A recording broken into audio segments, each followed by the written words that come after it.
Hey, Red. How's it going, comrade?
Good morning, GMO.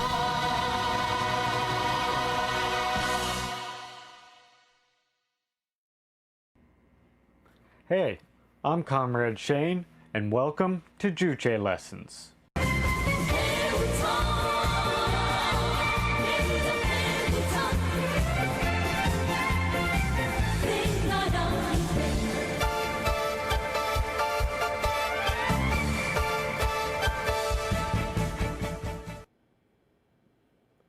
It is likely that many people watching this have heard people say or make claims such as that Juche and Kim Il-sungism, Kim Jong-ilism is antagonistic to or rejects Marxism-Leninism, or that it alters Marxism-Leninism and is revisionist or deviationist. In this episode, I would like to address these connected misconceptions and give you, comrades, a better understanding of the originality of Kim Il-sungism, Kim Jong-ilism, its interrelation to Marxism-Leninism, as well as the limitations of Marxism-Leninism, which Kim Il-sungism, Kim Jong-ilism allows us to overcome. The foundation on which Kim Il-sungism, Kim Jong-ilism stands is the Juche philosophy, which has an interrelation and connection to Marxism-Leninism. This does not mean that it is a development of Marxism-Leninism and dialectical materialism, however, which Juche uses as a presupposition. This also means that Juche does not alter Marxism-Leninism in any way.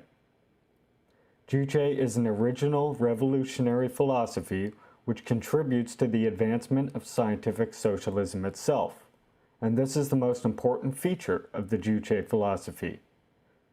On the other hand, when we say Juche philosophy is an original philosophy, we are also not saying that there are no derivations from Marxism-Leninism either. In order to have a proper understanding of the originality of Juche, it is necessary to briefly discuss the history of philosophical thought. To this problem. And the history of philosophy is a very long one indeed, but the fundamental essence of its development was the contest between two trends of thought, idealism and materialism. In philosophical terms, idealism separates matter from consciousness and claims that consciousness is primary, that all things come from this external consciousness, commonly expressed as a God. Materialism, in opposition to this, says that matter is primary and all things arise from matter. In addition to these concepts, either could take on characteristics of metaphysics or dialectics. Here, metaphysics means that the world consists of unchanging absolutes, while dialectics claims all things are constantly in motion. Obviously, it is impossible to say everything about these trends of philosophy in this video, but what is important to notice here is what the fundamental question these philosophies were trying to answer. That is, which is prior, matter or consciousness, being or thinking? In other words, the question of the origin of the world, what it consists of, and how it develops. This contest of ideas over the origin of the world was finally able to be ended thanks to the emergence of the Marxist world outlook, which scientifically discovered the laws of dialectical materialism and proved the world consists of matters and develops as the result of the movement of material. The reason these previous philosophies had to regard the origins of the world as the fundamental question of philosophy is due to the simple fact that in order for humanity to properly shape their destiny, it is a prerequisite to have a correct understanding of the world. This is the mission of philosophy which Marxism accomplished, and gave the working masses the ideological foundation to overcome the unscientific trends of idealism and vulgar materialism. But this, of course, does not mean the end in the development of the world outlook. As Marx says, the purpose of philosophy is not simply to understand the world, but to change it. And thus, under the conditions in which the origins of the world and its laws of material development have been answered scientifically, people turn to answer new questions and become greatly interested in explaining themselves and their role within the world. Along with the insights and elucidations of great comrade Kim Il-sung, these are the conditions which gave rise to the emergence of the Juche philosophy. So in other words, whereas Marxism's fundamental question was on the origins of the world and the natural laws of development, and because Marxism answered it scientifically, Juche, and that's Kim Il-sungism, Kim Jong-ilism, by beginning from the start point of considering Marxism-Leninism correct and true, were able to focus on a new question, humanity's position and role in the dialectical materialist world, the reality we live in.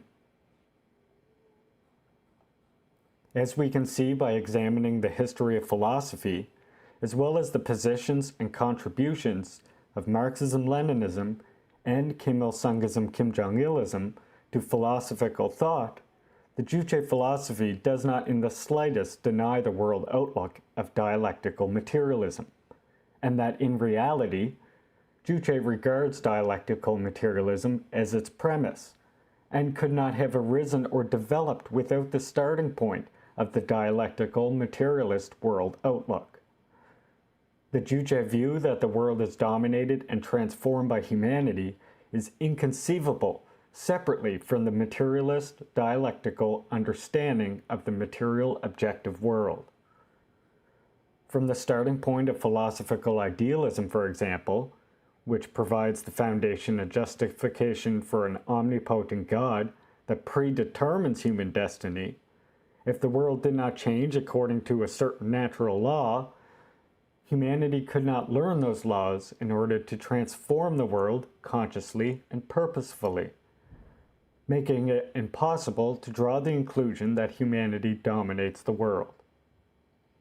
We can know by these facts that Juche, and thus Kim Il-sungism, Kim Jong-ilism, are not antithetical or contradictory to Marxism-Leninism, but rather required it as a foundation before it could arise and develop. This is why in the DPRK, Marxist-Leninist works are referred to as the classics. Now you should see that one aspect of the originality of Kim Il-sungism, Kim Jong-ilism, that Marxism-Leninism and Juche philosophy as two different fundamental questions of philosophy. But the fundamental question of Juche was made possible by Marxism-Leninism. Juche uses dialectical materialism as its premise and considers its laws to be true, and because society is part of the material world, the laws of dialectical materialism also apply to it. However, there are laws of development which are peculiar to the laws of materialism. Social laws, which, like the material laws, are not governed by the will of any individual. Unlike the material movement, which develop according to a certain law spontaneously, in the social movement there is a subject, a conscious agent, not an individual, but the masses. The level of consciousness of the masses, and which ideology they are armed with, whether reactionary or progressive, determines whose interests they and the society defends.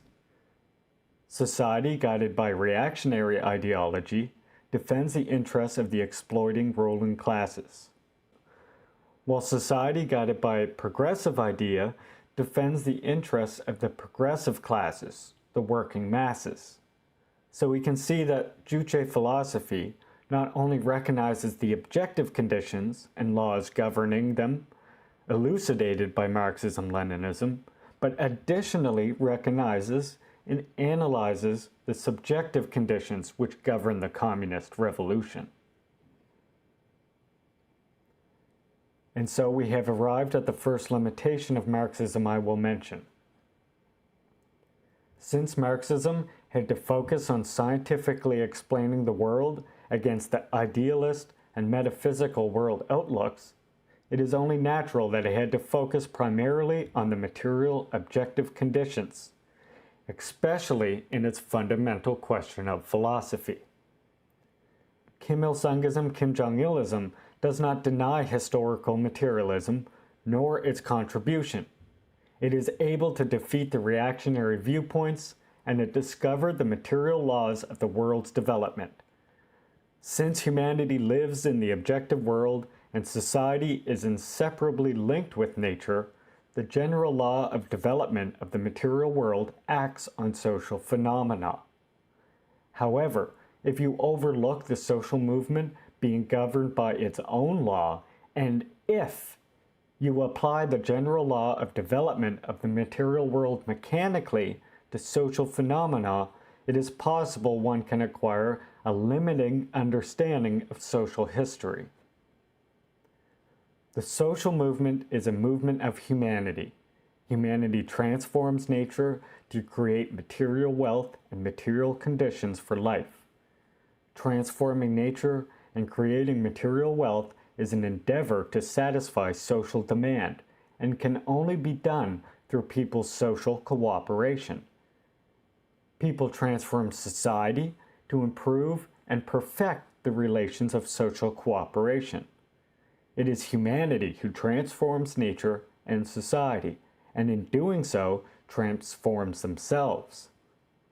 Thus, the social movement has a subject, unlike the movement of nature, a driving force, which is the popular masses. And this is the major limitation of analyzing social history through dialectical materialism alone, that it explained the principles of social movement mainly on the basis of the common character of the motion of nature and social movement.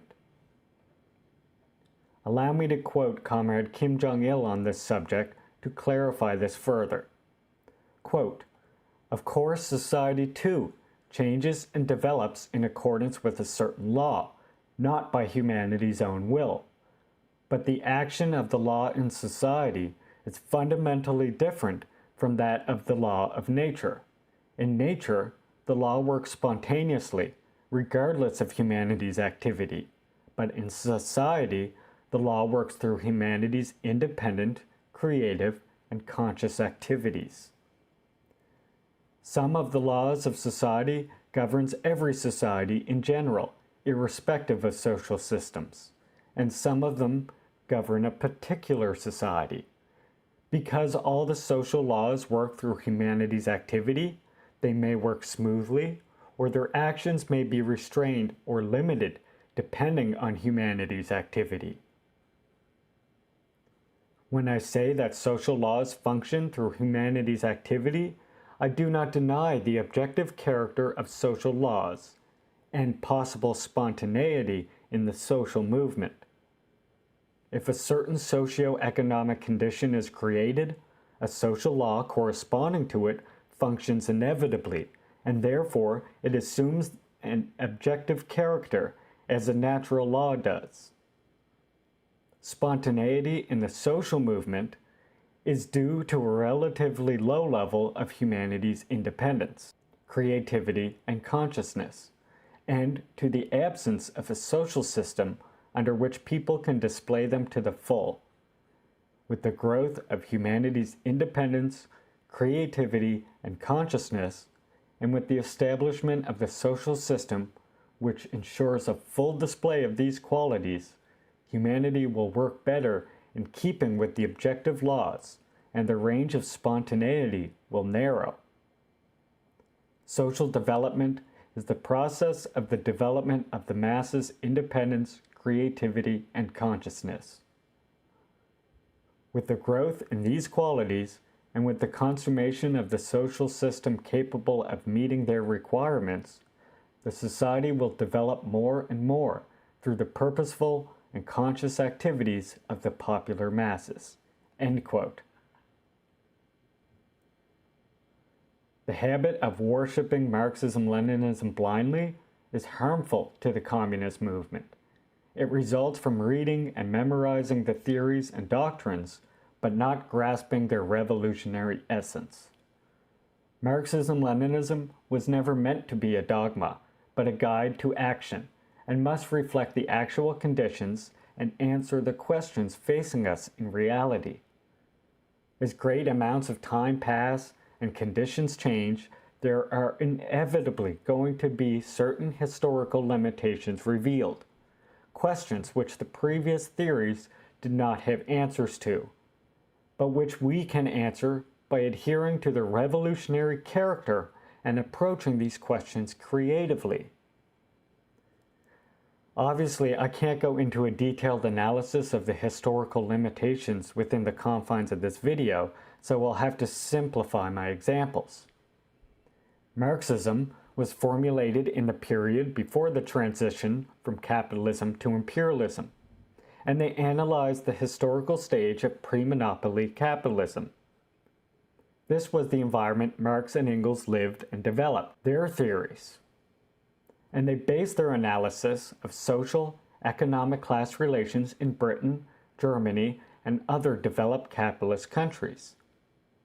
As such, it was inevitable that their theories could not provide practical solutions and answers to questions they had no data for, such as revolution and construction in former colonies and semi-colonies, which make up the overwhelming majority of nations on Earth. Just as their theories could not provide answers to questions of struggle under imperialism. Finally, because they worked in a period before socialist society had been realized, they had limited data on what such a society would look like, and as they were not utopians, they did not delve into utopian fantasies, so their predictions were limited. These historical limitations of Marxism were exploited, and its revolutionary essence distorted by opportunists and revisionists. In these conditions, Lenin worked, and fought against these reactionary distorters of Marxism, developing new theories which addressed the urgent questions and restored the revolutionary essence of Marxism, to overcome the historical limitations which had been revealed through the course of history. Lenin also provided many important answers to the theoretical and practical problems raised in the early days of socialist construction, but died shortly after revolution. So he could not provide specific solutions to the theoretical and practical problems arising in the building of socialism and communism in later stages, as he lacked the practical experience necessary. It is also important to understand that Leninism reflected the requirements of the revolutionary struggle in the initial period following the seizure of power by its working class. Lenin lived in an era when imperialists held undivided sway in the world, and they competed violently with each other for territories. The first socialist state had just been born, and although a breakthrough had been achieved, imperialism retained control over the destinies of people in the international arena in Asia, Africa, and Latin America. They also remained colonial continents. Today we are working and living in a different era, when the revolutionary movement is appearing on various scales and in different types all over the world. The people's struggle is developing independently in a broad and diversified way in the international arena. Their victories weaken imperialism, and so the imperialist powers have largely set aside their direct violent conflicts with each other to ally together in order to check the advance of the revolutionary struggles. It should be evident that Lenin, who lived and worked in vastly different conditions, could not anticipate the legions of problems that have been raised in our present era. To ignore the historical limitations and act as otherwise is to emasculate the revolutionary essence of Marxism rather than to grasp it and provide new solutions to the current urgent questions which uphold it. Let me reiterate that Marxism-Leninism is a guide to action, not a dogma.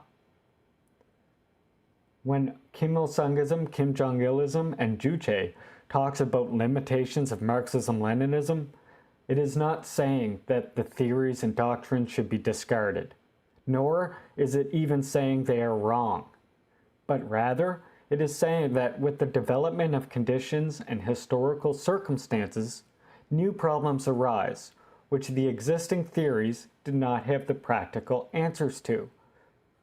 This is taken advantage of by opportunists and revisionists who distort Marxism's revolutionary essence to justify the reactionary worldview and cause harm and confusion to the communist movement. It was in such conditions of historical limitations of Marxism in which Leninism emerged, not due to Marxism being wrong, but due to historical limitations which needed new solutions to overcome while upholding its revolutionary essence. Likewise, in our present era, Kim Il-sungism, Kim Jong-ilism emerged in order to give the working masses a weapon with which to defend the revolutionary essence and ideological achievements of Marxism-Leninism from dogmatists, opportunists, and reactionaries, as well as to prevent deviations of idealism and vulgar biological materialist reductionism. So while Kim Il-sungism, Kim Jong-ilism is based on the original revolutionary philosophy of Juche, it considers Marxism-Leninism a presupposition and premise because it considers it absolutely correct. In practice, Kim Il-sungism, Kim Jong-ilism emerged to overcome the historical limitations of Marxism and, like Leninism before it, restore the revolutionary essence of scientific socialism for our era, while giving us a new lens through which to understand the theories of Marxism-Leninism for our times and the particular conditions of our countries. I hope that gives you, comrades, a better understanding of the originality of Juche, as well as the interrelationship of Kim Il-sungism, Kim Jong-ilism to Marxism-Leninism, and thus why they are not antithetical but complementary. If you'd like me to expand on anything I've said in the episode, please let me know in the comments below.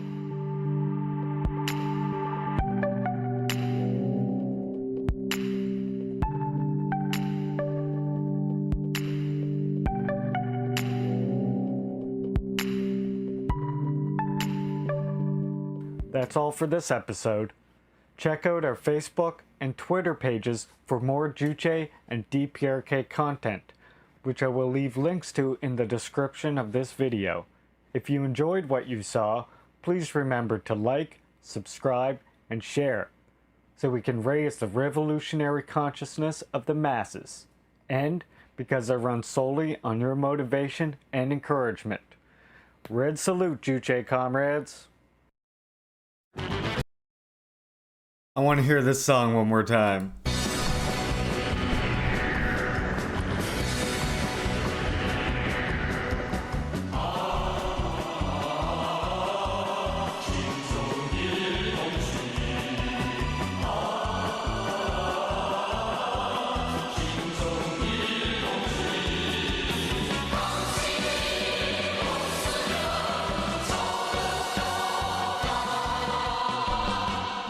People.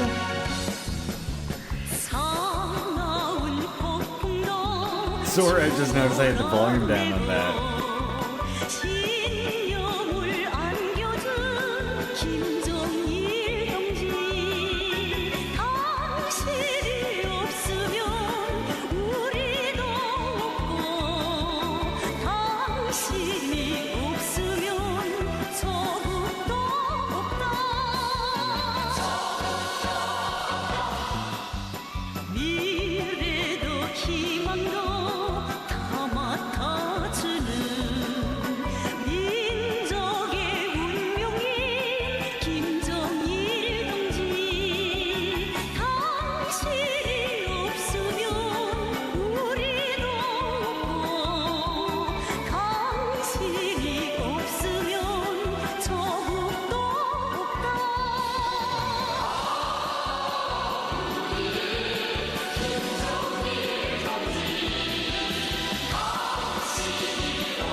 Are you tired of listening to reactionary drivel every time you turn on your television?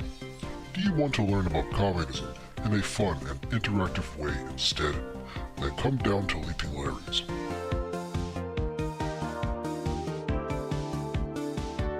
When you come down to Leaping Larry's, you will be greeted with a salute every time you step in through the door, because we value our comrades. At Leaping Larry's, you will learn how communism and the Juche idea can create a more equitable and just society. You will learn about the importance of collectivism and cooperation. And you will learn how communism can help to create a world without poverty or hunger. Leaping Larry's, your home for communist and video game edutainment.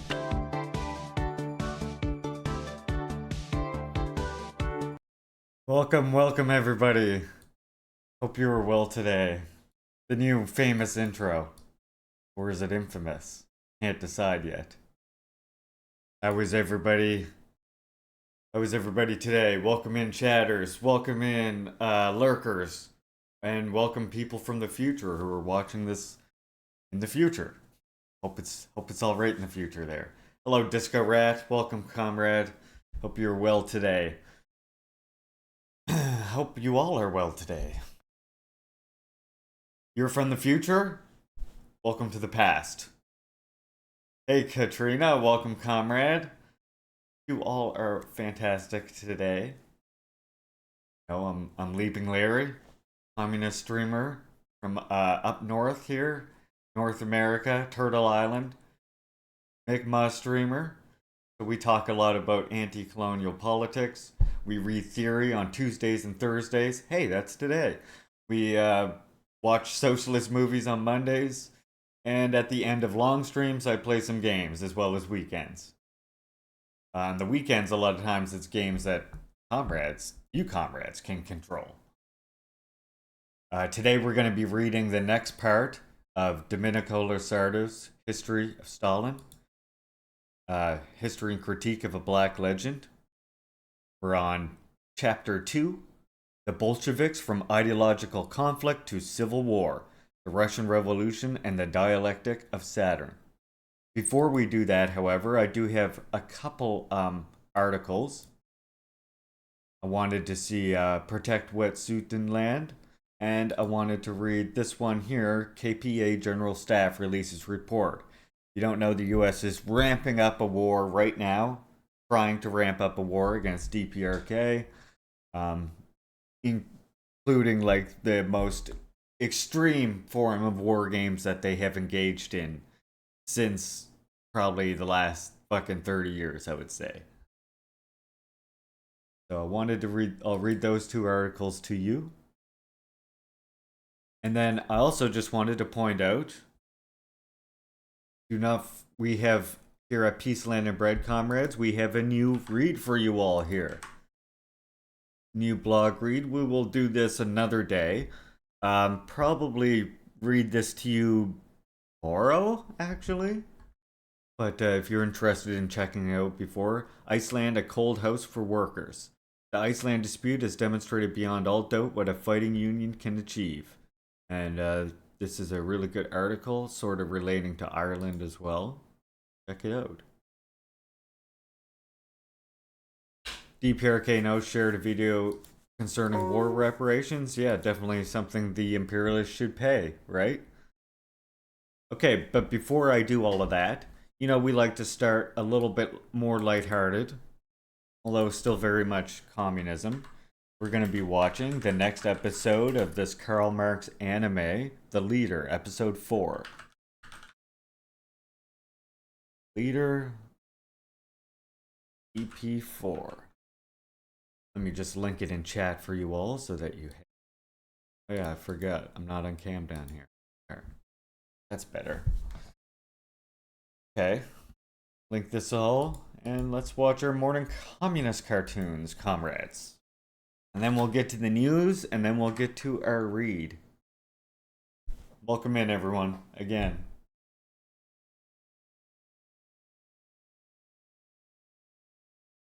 Should just stay for 5 minutes.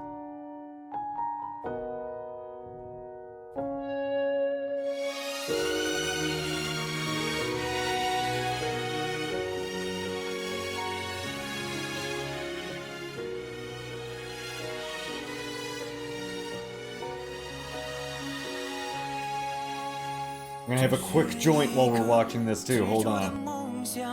不日铿锵，来日方长，这是一个忠诚的信仰，昂首向前，期待远方，为了真理，为幸福奋斗，哪怕再大的风，再高的浪，从不会迷茫，从不彷徨，世界的明天充满阳光。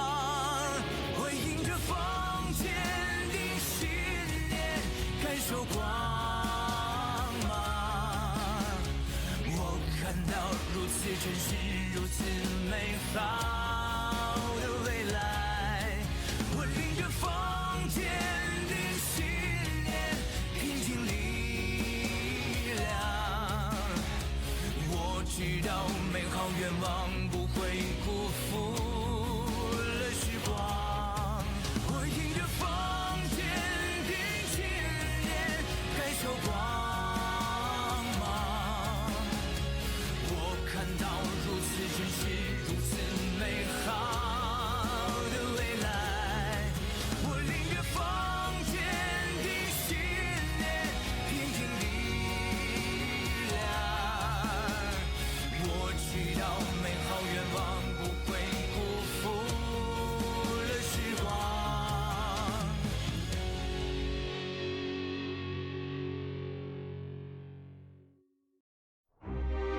1845年，欧洲爆发饥荒，城市里疾病蔓延，犯罪率升高，工人开始罢工，街道上出现街垒。欧洲各国共产主义流亡者的聚会和革命行动愈加频繁，形形色色的社会主义思想淆乱视听，或保守或激进，或左或右，误导工人。马克思和恩格斯举起了科学社会主义的大旗，与魏特林、克利盖、普鲁东等人的错误思想进行了坚决的斗争。你好，请进。夫人您好。我给大家介绍一下，这就是大名鼎鼎的魏特林，正义者同盟的创始人之一，工人领袖。他的和谐与自由的保证，通俗易懂，工人们都在看。您过奖了。我们的老朋友海涅早就和我们讲过您的事情，他说您的书是德国共产主义者的问答教科书。我听说这本书是在简陋的床板上写成的。魏特林在破床板上唤起了德国工人的战斗激情。这不算什么，我还密谋组织一支由4万名罪犯组成的队伍，跟君主们打游击战。我还写了一本贫苦罪人们的福音。我要用宗教解放人类，为基督教共产主义干杯！密谋搞基督教共产主义？有人说，要实现共产主义，必须和资产阶级联合起来，先推翻君主。我觉得哪有这么麻烦？工人们用宝剑和鲜血，通过密谋和暴力，就能把君主和资产阶级一起打倒，直接进入共产主义社会，建立人间天国。不对，无视客观历史条件，用毫无意义的空想煽动工人，只能使工人做无谓的牺牲。无产阶级要进行革命，除了热情之外，必须有科学的社会主义理论为指导和严密的组织工作。你这是书呆子的分析。资产阶级是工人阶级的敌人，同敌人妥协不会得到任何东西，只会带来损害。策略不是妥协，自以为是警醒的先知，不过是一无所知的笨蛋。马克思先生，你原来是个胆小鬼。组织成千上万的工人上街，比组织人民进行批判和空洞的分析更有用。我们不需要任何理论。德国的共产主义革命马上就要到来，工人在这场革命中需要的仅仅是激情。你。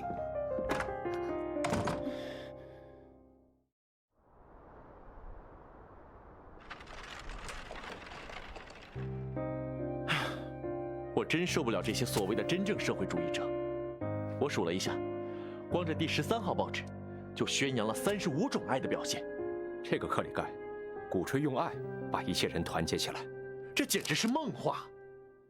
克里盖打着共产主义的幌子，鼓吹这些荒诞的伤感主义梦呓。如果被工人接受，就会使他们意志颓废、敏感多疑。克里盖竟然还想用爱去感动高利贷者、剥削者。这爱能让狼爱上羊吗？哼！世界上根本没有什么抽象的爱，只有具体的爱。实现共产主义，绝不是靠抽象的爱，靠的是革命斗争。卡尔，克里盖这种论调在共产主义通讯委员会内部还是很有影响的。我们有必要发布一个通告，对他进行公开的批判。这个通告还得让他在自己的人民论坛报上公开发出来，不能让这些所谓的真正社会主义者误导工人。对，克里盖是我们通讯委员会的委员，他必须遵守组织的纪律，接受组织的领导。这就是组织的力量。我们现在已经在布鲁塞尔和伦敦都建立了共产主义通讯委员会。巴黎是共产主义宣传的最重要的中心，我们也要在巴黎建立委员会。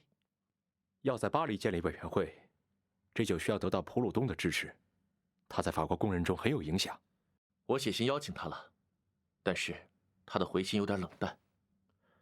他虽然同意加入，但是不能保证常写和多写，还给我发了一篇长长的训话。他跟我们不一样。要不我亲自去巴黎会会他？也好，我就留在这儿，继续发动工人。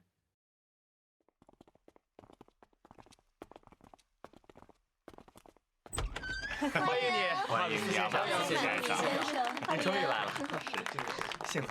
工人朋友们，我和恩格斯对那种大杂烩的社会主义学说进行了无情的批判。批判的底气来自于对资产阶级社会经济结构的科学研究。当下，我们不能迷恋空想，要自觉地参加革命，改造社会。我们要明白，只有夺取了政权，才能进行社会革命。马克思，我说的太好了，马克思说出了我们想要说的话。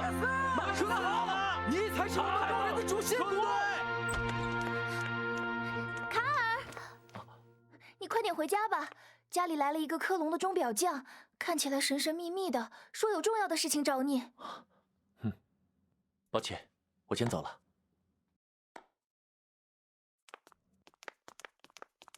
马克思先生，您好，我是正义者同盟的代表莫尔。您好，看来我给同盟的信有效果了。首先，请允许我代表同盟向您道歉。我们之前听了一些传言，说您是一个另类，就没答应与您领导的通讯委员会合作。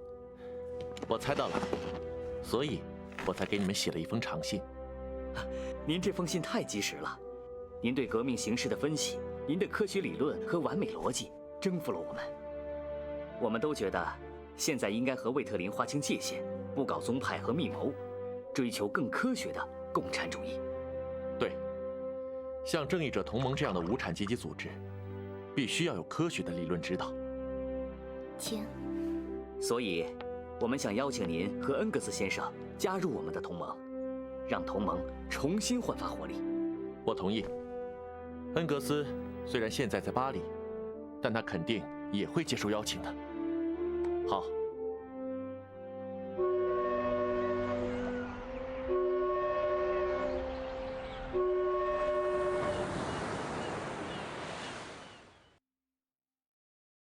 恩格斯，你给大家介绍一下你在巴黎的收获吧。哎，别提了，刚到巴黎，就有人向警察告密，说我在工人集会上鼓吹暴动，警察就盯上我了，没几天就被他们驱逐了。不过收获也是有的，就是给你带回了普鲁东的新书《贫困的哲学》。普鲁东可是法国工人的大红人，听他说，只要建立无息贷款的人民银行，工人和资本家就可以互帮互助，和平相处了呢。普鲁东还说，革命的后果就是让人们打打杀杀，最终出现大屠杀，伤害的是人民。要什么政府和权威？个人自由自在最好。简单说，普鲁东就是幻想通过和平改良的办法，建立小手工业生产制，实现小资产阶级的社会主义。他的这些想法在这书里都有。他那本书叫什么来着？贫困的哲学。哼，他还敢用哲学讲贫困？我看他最缺的就是哲学。普鲁东互助制的幻想，绝对自由的妄想，银行不要利息的臆想，用文火烧毁私有制的空想，都暴露了他在哲学上的贫困。我就写一本哲学的贫困，让他看看什么是哲学。卡尔，你哲学上倒是不贫困，可你在经济上是真贫困呐。我们去伦敦参加正义者同盟大会的路费有着落了吗？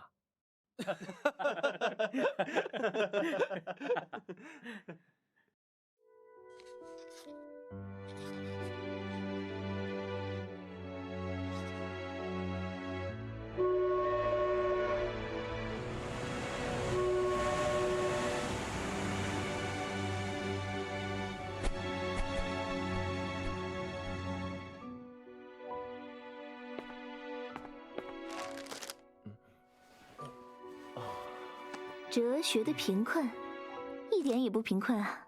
旧思想清算的很彻底，都是新东西啊，很精彩呢，厉害了，我的卡尔。不过，你是不是忽略了一个问题啊？什么？你这么潦草的字，可配不上这么重要的思想。我得帮你抄一遍，要不然排版工人啊，肯定认不出来。让贵族小姐当誊抄工，可真是大材小用啊！能为马克思博士当誊抄工，我觉得很幸福呢。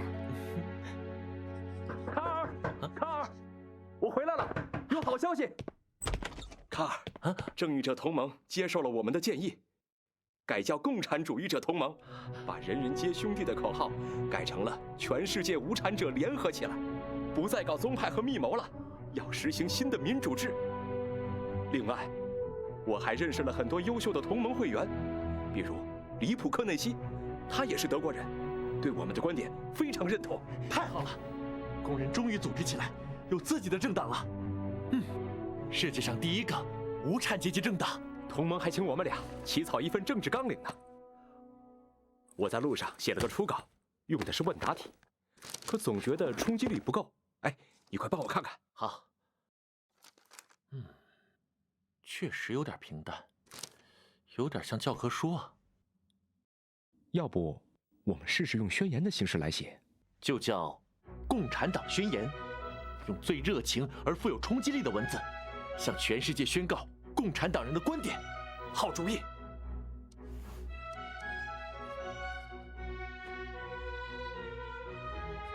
一个幽灵，共产主义的幽灵，在欧洲游荡。至今一切社会的历史，都是阶级斗争的历史。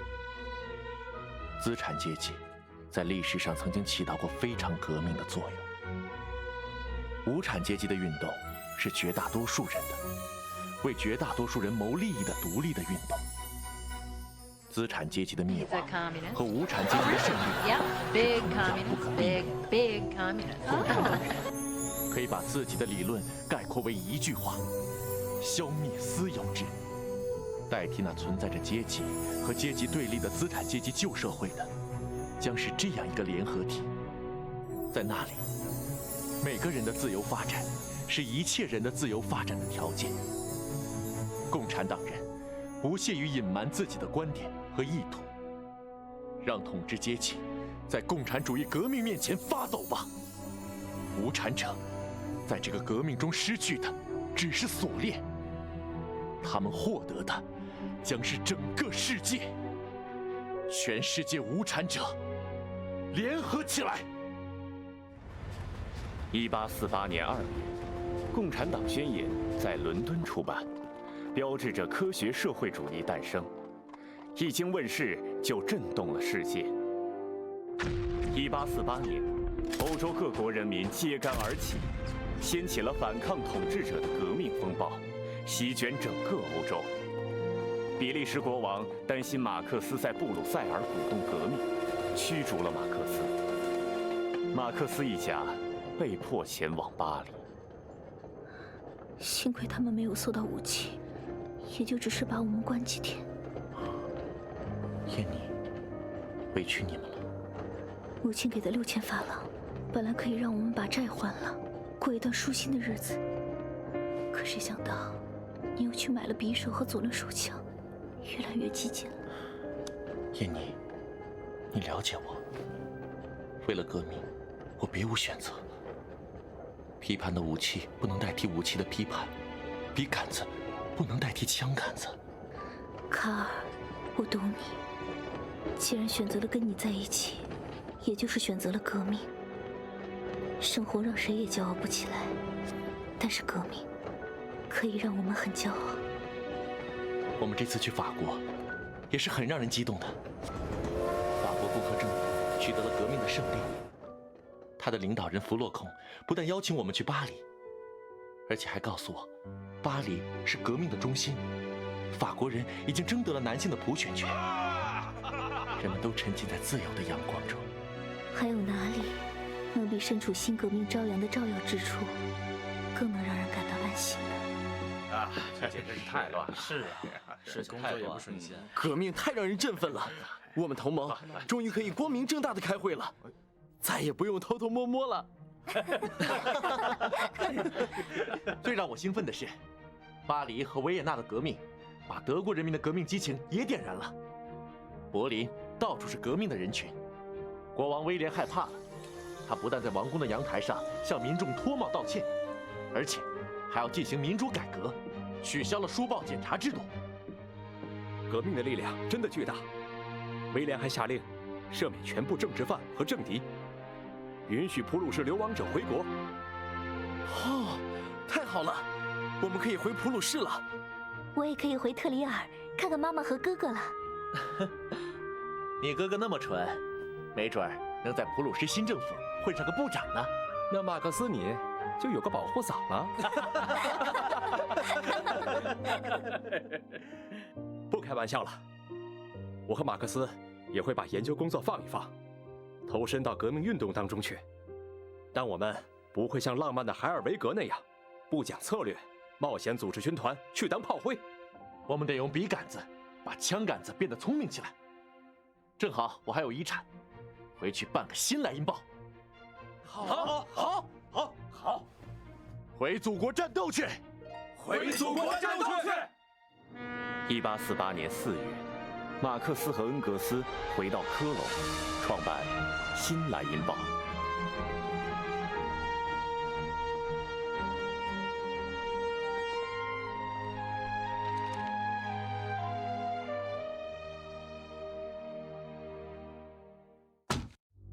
新莱茵报真是太可恶了，总是在煽动革命。他们刊登的国外消息比任何其他德国报纸都多。法国、奥地利那些骚乱的消息都是他们散布的，传过来的子弹或工作、子弹或面包这些反动口号，都快成德国人的口头禅了。更可怕的是，新莱茵报的影响力越来越大，订阅人数都超过5000了。报纸还在咖啡馆和酒馆里传阅，已经成为德国阅读人数最多的报纸。受他们蛊惑的人越来越多呀！最可恶的是，马克思竟然煽动人们不要纳税，蛊惑人们说，只要关闭捐税这个闸门，王国就会被击垮，君主就会转向立宪。你们看看，这几天报纸的头版头号大标题就是打倒捐税。太邪恶了！暴乱分子已经开始攻击和焚毁税收点了。他们还诋毁王室，诽谤警察，得赶紧把他们抓起来。马克思越来越可恶了，要不是考虑到妹妹燕妮，我早就让他闭嘴了。对马克思，我早就劝他不要和政府作对，给他个一官半职，可他还是不开窍。那就公事公办吧，不过先别抓他。既然他鼓动叛乱的证据确凿，就让法庭对付他。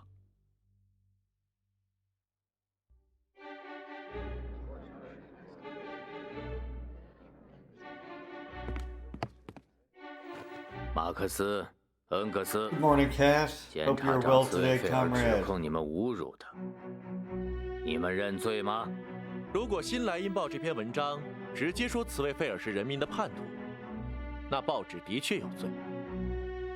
但文章只是说，茨威菲尔说过要取消民众3月革命时取得的自由，因此不构成侮辱或诽谤。但是你们的报纸确实对茨威菲尔的名誉造成了恶劣的影响。报刊按其使命来说，是社会的捍卫者，是无处不在的耳目，是热情维护自己自由的人民精神的千呼万应的喉舌。如果禁止报刊报道他所目睹的事情，如果报刊刊载每一个有分量的问题都要等待法庭的判决，那么，诸位先生，出版自由就完结了。如果你们想这样做，那你们就宣判我们有罪吧。那你对报纸鼓动抗税的叛国言论，总该认罪了吧？这可是证据确凿。人民有权用捐税对抗封建专制政府。历史上这样的例子太多了。法国大革命时期的无代表不纳税，美国的独立宣言也源自于对抗英国的拒绝纳税起义。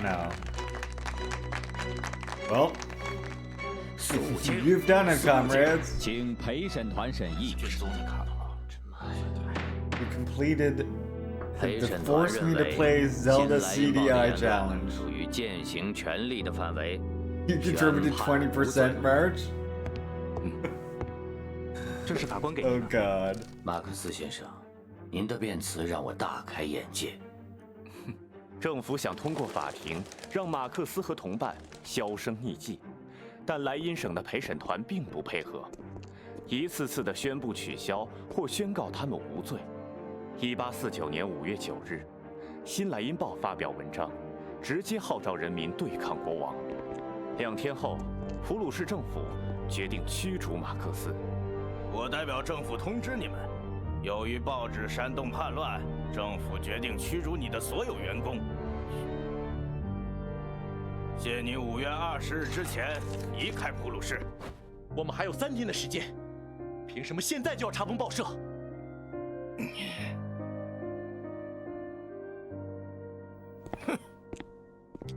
革命不易呀，看来笔杆子还是没有枪杆子厉害。不，新莱茵报虽然要被关停，但它已经把无产阶级的声音传递了出去。这声音会化成一根扎在资本主义心脏上的刺，终有一天会写上致命一击。我准备把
你不懂我热爱的一切，或许我们要就此告别，我期待重逢的那一天。都给我滚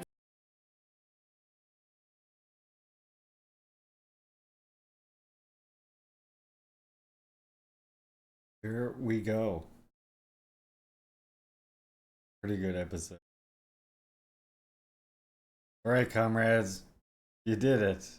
How many days were left? I think there were still like almost 20 days at least left. So coming up, you're gonna force me to play Either one To say that socialism doesn't work is to overlook the fact that it did work, and it worked for hundreds of millions of people.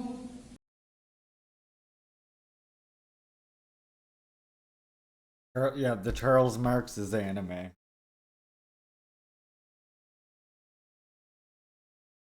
Okay, what CDI Zelda do you want? Faces of Evil? Or Wand of Gamelon? We'll do this one weekend coming up or whatever.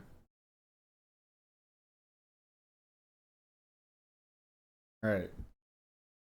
You've finished the challenge. Now which one do you want me to play? The Faces of Evil? This one here you play as Zelda, I guess. Or you play as Link. This one here you play as Zelda. Wand of Gamelon.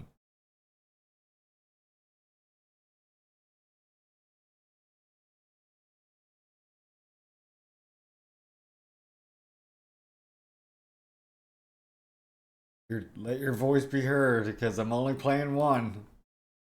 Potentially. Depending on if it's as painful as I imagine it being.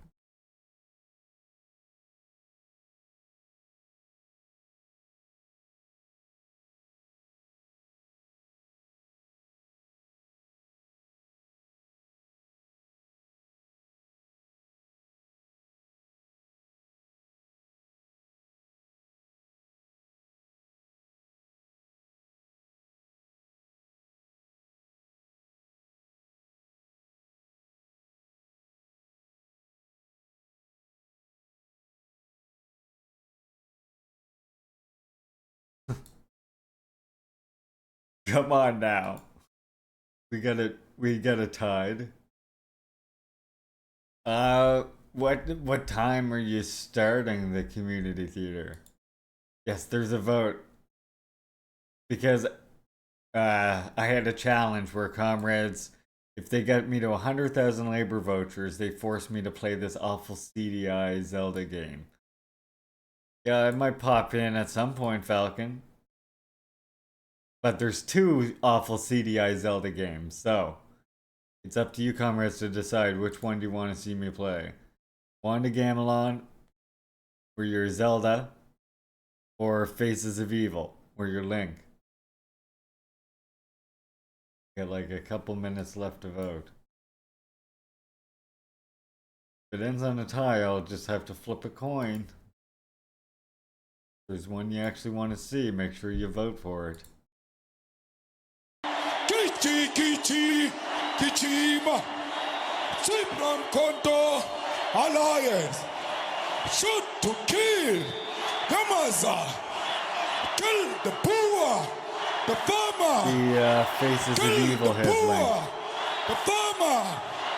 I mean, they both have Link, but the Faces of Evil is the one that you are Link.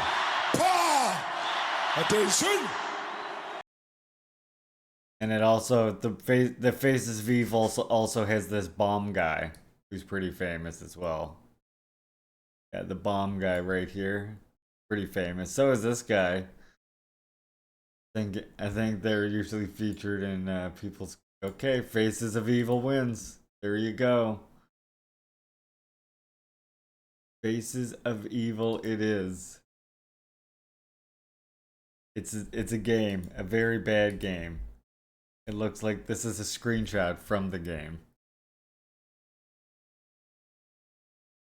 It's not gonna be good. We're gonna do that on the weekend. So what's funny is I asked comrades to contribute 100,000 channel points, call them labor vouchers here, by the end of the month. And if they did, then I would play that. We still had like a month to go.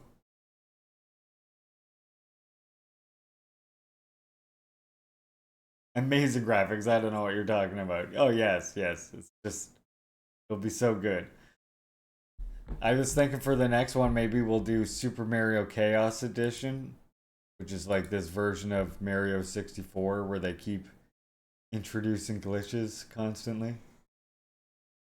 Alright, gonna quickly do the news now. And then we will read the next part of Stalin History and Critique of a Black Legend.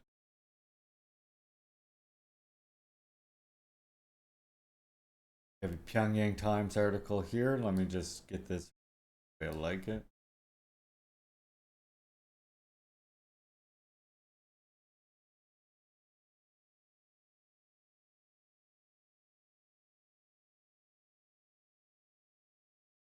Love reading here. KPA General Staff releases report. The General Staff of the Korean People's Army released the following report August 30th. On August 30th, the U.S. imperialists let a formation of B-1B nuclear strategic bombers conduct a joint attack formation drill against the DPRK, together with fighters of the military gangsters of the Republic of Korea, quote unquote, in the sky above the east and west seas of Korea. The drill, staged at a time when the enemy's adventurous, aggressive war exercises, Eulogy Freedom Shield, reached their height, is a serious threat to the DPRK, as it was just pursuant to the scenario for a preemptive nuclear strike at the DPRK. The enemies opened this fact to the press and loudly advertised it as a demonstration of the implementation of the extended deterrence against DPRK, quote unquote. This is a little short of informing the world that they made the preemptive nuclear strike at the DPRK a fait accompli and are putting it into practice. To cope with this, the KPA staged a tactical nuclear strike drill simulating scorched earth strikes at major command centers and operational airfields of the ROK military gangsters on Wednesday night. The tactical nuclear armed unit of the KPA in the western region of the country conducted the relevant military activities. The missile unit fired 2 tactical ballistical missiles northeastward at Pyongyang International Airport and correctly carried out its nuclear strike mission through airbursts at preset altitudes of 400 meters above the target's island. The drill is aimed to send a clear message to the enemies, who responded to the DPRK's repeated warnings with such military threat, deployment of strategic assets, and make them clearly realize once again that DPRK's resolute punitive will and substantious retaliation capabilities. The KPA will never overlook the rash actions of the U.S. forces and the ROK military gangsters, KCNA. There's DPRK reporting on the current events going on right now. Wanted to show you that side of it since I have been seeing it now in the mainstream media. But so in case you don't understand what that means, it means that they flew nuclear capable bombers in an attack formation towards DPRK border. And DPRK doesn't, it's like, you know, tried to tell the difference between a drill, a war game, and an actual attack. It's literally the exact same formation, the exact same military hardware. You literally don't know the difference. That's why it's such a fucking danger, right? One very important reason why it's such a fucking danger.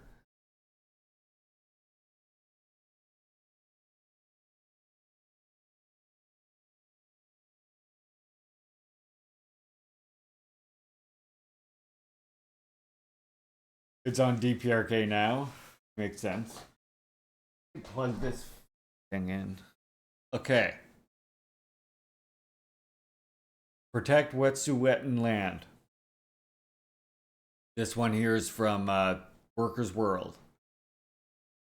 New details have emerged about the militarized campaign of state and corporate persecution targeting land defenders of Wet'suwet'en First Nations in so-called Canada. Third annual Peace and Unity Summit was held August 15th and 16th. In Edmonton Clan territory, home of the Wet'suwet'en First Nation. Wet'suwet'en leaders detailed how private security operatives and the Royal Canadian Mounted Police have attacked and terrorized Indigenous activists using tactics directly taken from the U.S. counterinsurgency playbook, written by David Petraeus, retired U.S. Army general and an architect of the U.S. invasions in Afghanistan and Iraq. For over a decade, Wet'suwet'en First Nation has resisted the Coastal GasLine pipeline project, which would devastate the Yinta, the Wet'suwet'en unceded homeland. Coastal GasLink is a partnership between the Canadian fossil fuel company TC Energy and the private equity giant Kohlberg Kravis Roberts and Company, KKR, which bought a 65% stake in the project in 2019. In 2018, Coastal GasLink got an injunction against protesters, allowing Canada's settler authorities to occupy sovereign Wet'suwet'en territory. Since then, Wet'suwet'en land defenders have endured a coordinated onslaught of surveillance, intimidation, and brutality.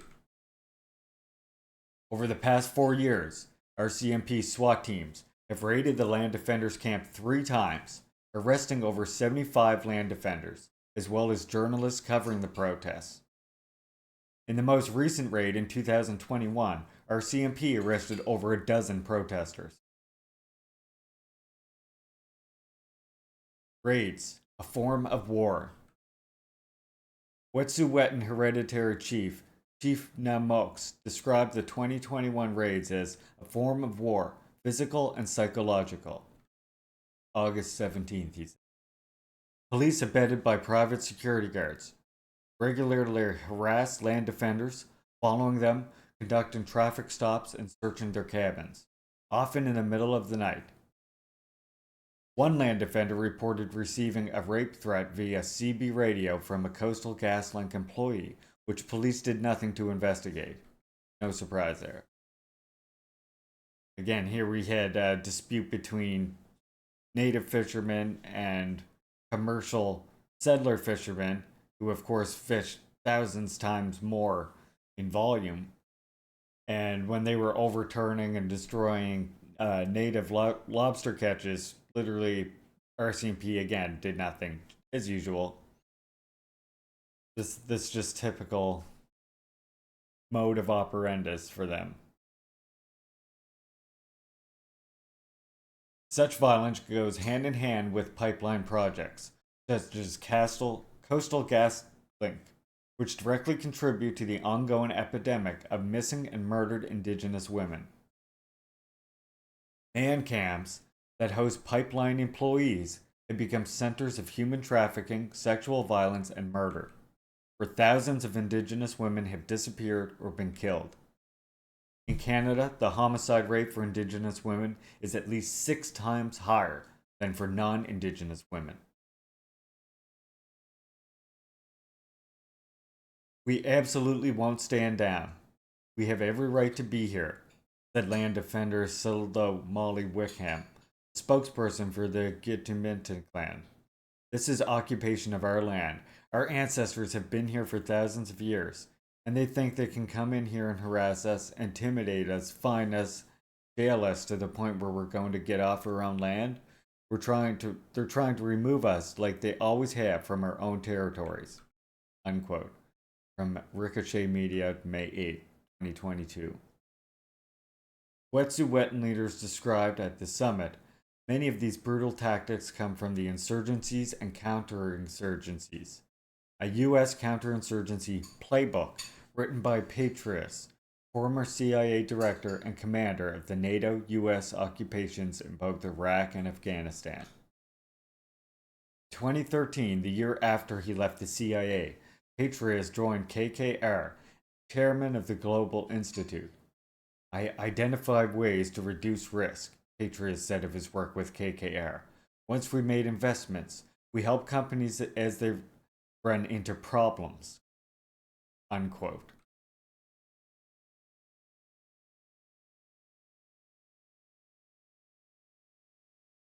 Collusion between U.S. and Canadian oppressors.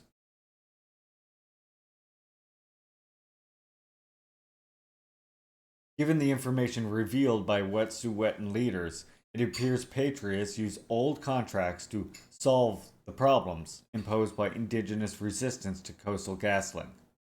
RCMP Superintendent John Brewer commands the Community Industry Response Group, CIRG, task force assigned to quash Indigenous resistance to corporate pipelines, mining, and other settler resource extraction on indigenous lands. As CIRG commander, Bruce Brewer oversaw the RCMP occupation of Wet'suwet'en land. Prior to this assignment, he served on Patriot's staff as senior NATO police advisor in Afghanistan.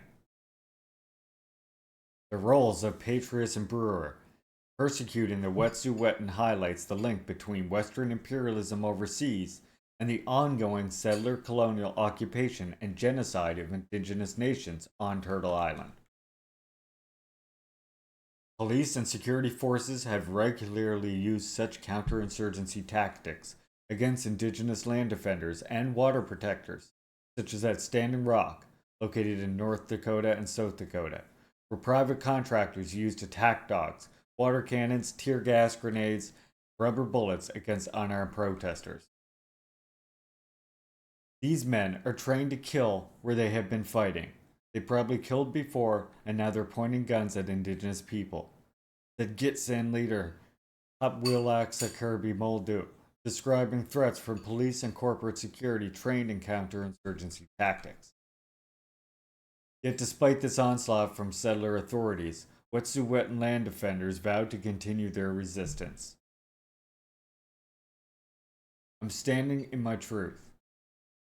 I can't be afraid of anything if I'm standing in my truth, said Galen Morris, a Wet'suwet'en activist, one of the organizers of the Peace and Unity Summit. There is nothing for me to stand on, no truth of my ancestor to stand on. I probably would be scared. All of my ancestors who did this before me are behind me. And in all the work that I have done before, and in all the work I have done, my daughter knows that it will keep her safe, even when I am no longer on this earth. Hi, Birdie. Welcome, comrade.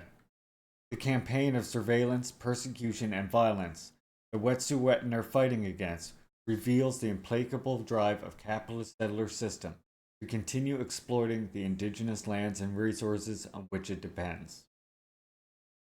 The important way to frame that, as we always say, right, that the primitive accumulation, that the way Marx put it early on, is really settler colonialism. And the land theft and the theft in general, the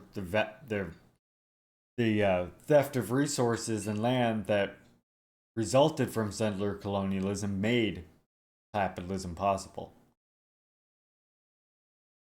The US and Canada are among the largest fossil fuel producers and exporters in the world, releasing billions of tons of CO2 every year, even as climate disasters multiply. Even in neoliberal green solutions to the climate crisis, such as electric vehicles and wind power, entail rare earth strip mining and wind farm development that is bringing further destruction to indigenous lands. To end this genocidal regime of resource extraction, we must be in solidarity with the Wet'suwet'en in their struggle against coastal gas pipeline, which is devastating their homelands. As wildfires continue to rage throughout indigenous lands in so-called Canada and worldwide, becoming increasingly clear that a genuine solution to the ecological devastation inflicted by capitalism can only come through full sovereignty and self-determination for all indigenous nations. In other words, support First Nations liberation.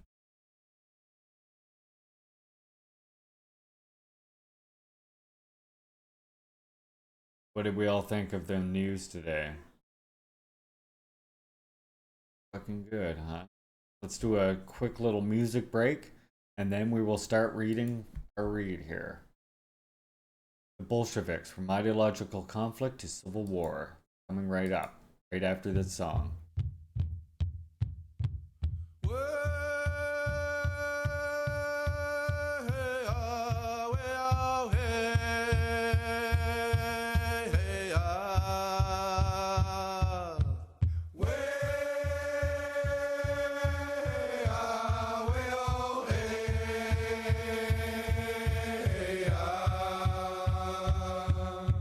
Way, ah, yeah, way, oh, way,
let's do the main read.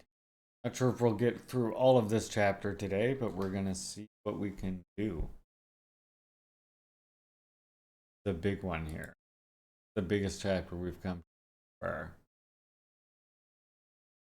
It's gonna be a good one. The Bolsheviks, from ideological conflict to civil war. The Russian Revolution and the dialectic of Saturn.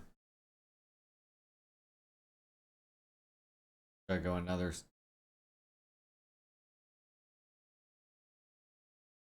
Goddamn jets. I could go like epic. Wait. Oh, that's pretty right there.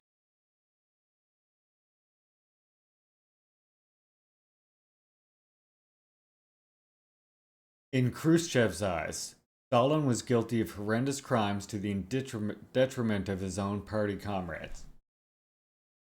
Deviating from the high road of Leninism and Bolshevism, and betraying the ideals of socialism. However, it is precisely the reciprocal accusation of betrayal that, by stimulating or deepening the internal divisions within the same leading group that was the protagonist of the October 1917, contributes significantly to the tragedies that befell Soviet Russia. As we've explained actually many times before when we're reading Kim Jong-il, for example.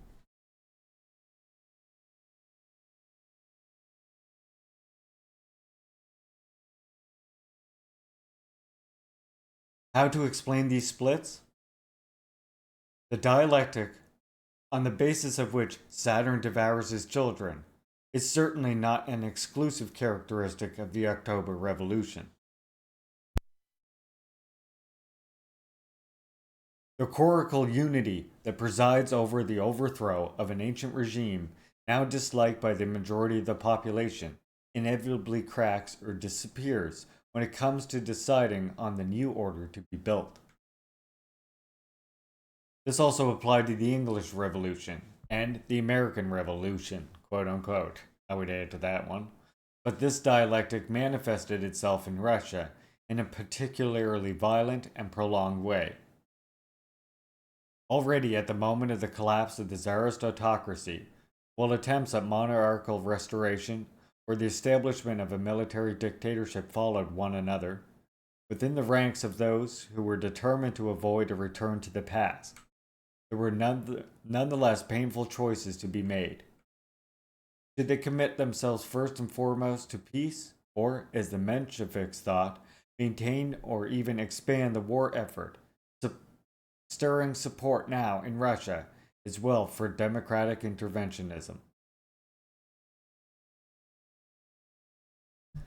The victory of the Bolsheviks certainly does not put an end to Saturn's dialectic, which on the contrary becomes even more bitter. Lenin's call for the conquest of power and for the socialist transformation of the revolution appears as an intolerable deviation from Marxism in the eyes of Kamenev and Zinoviev, who view the Mensheviks aware of this situation, who make the Mensheviks aware of this situation, thus attract in turn the accusation of betrayal launched by the majority of the Bolshevik Party. It is a debate that goes beyond the borders of Russia and of the communist movement itself. The Social Democrats are the first to cry out in rage at the abandonment of orthodoxy, which excluded the socialist revolution in a country that had not yet gone through full capitalist development, while Karakotsky and Rosa Luxemburg are on the side of condemning the Leninist acceptance of the slogan, "Land to the peasants," as an abandonment of the path to socialism.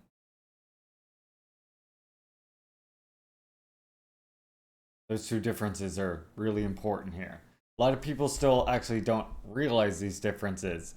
And I mean, how many of you still come across ultras today who still act like that, like this part right here? The Social Democrats are first to cry out in rage, and by the way, Social Democrats of those days are completely different from the Social Democrats of today in a lot of ways, right? But they are the first to cry out in rage at the abandonment of orthodoxy, which excluded the socialist revolution in a country that had not yet gone through full capitalist development, while Karl Kautsky and Rosa Luxemburg are on the side of condemning the Leninist acceptance of the slogan of land to the peasants as an abandonment of the path to socialism. They were against the land reform as a means of allying the peasantry with the proletariat, which, as we know in USSR, was very important. Good morning, NTC. Hope you are well. We're just starting chapter 2 of Stalin, History and Critique of a Black Legend. Thank you for the redeem.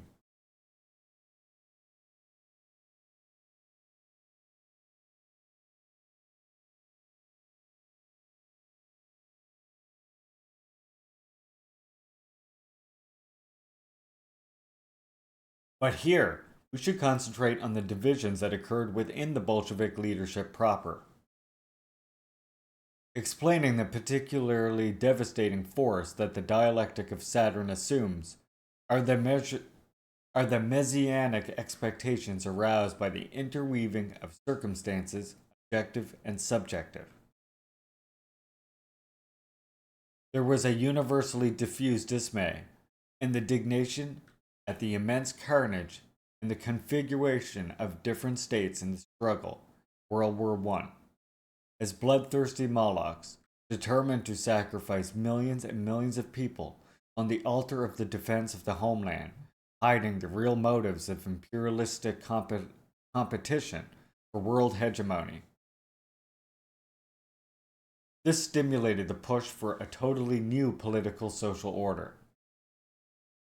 It was a question of cutting once and for all the roots of the horrors that had been manifested since 1914. Further fueled by a worldview, which with Marx and Engels seems to invoke a future devoid of national borders, mercantile relations, state apparatus, and even judicial coercion, and by an almost religious relationship with the texts of the founding fathers of the communist movement. This claim cannot fail to be disappointed as the construction of the new view order begins to take shape.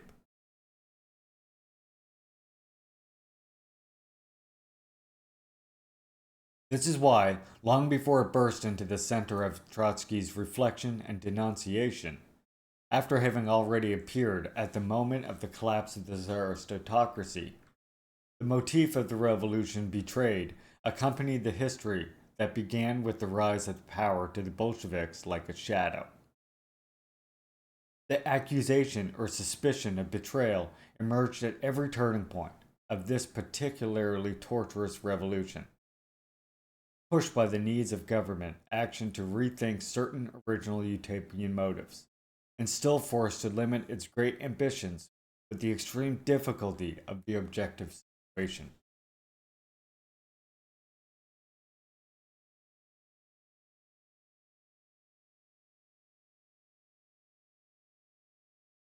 The first challenge faced by the new power was represented by a disintegration of the state apparatus and by the spread of an irreducible anarchism among the peasants, still beyond any state and national vision, therefore substantially indifferent to the drama of the cities, deprived of food and resources, and inclined to find inferior peasant republics.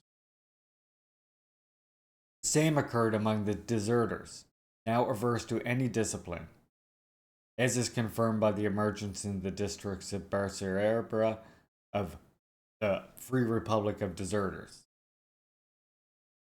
In this case, they branded Trotsky as a traitor, who, as a leader of the army, was in the front line in the work of re-establishing central power, the very principle of the state.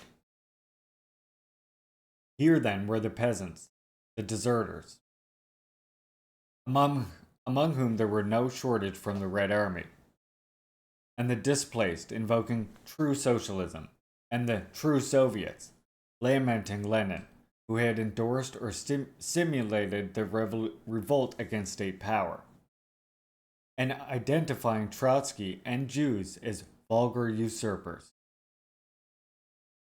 The uprisings of the sailors of Kronstadt in 1921 can be inserted into the same context.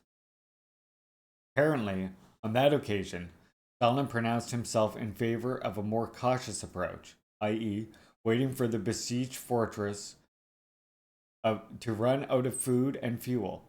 But in a situation in which the dangers of internal civil war and the intervention of counter-revolutionary powers had not yet disappeared, the immediate military solution ended up being imposed. And again, to be branded as supporter of the bureaucratic organization, dictator, and ultimately traitor to the original spirit of the revolution is the gendarme, or rather Marshal Trotsky.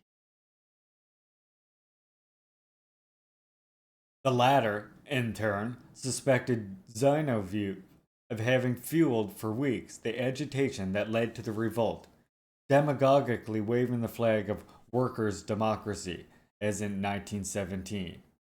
As we can see, the first accusation of treason marks the passage, inevitable in every revolution, but all the more painful in a revolution that broke out in the name of the extinction of the state.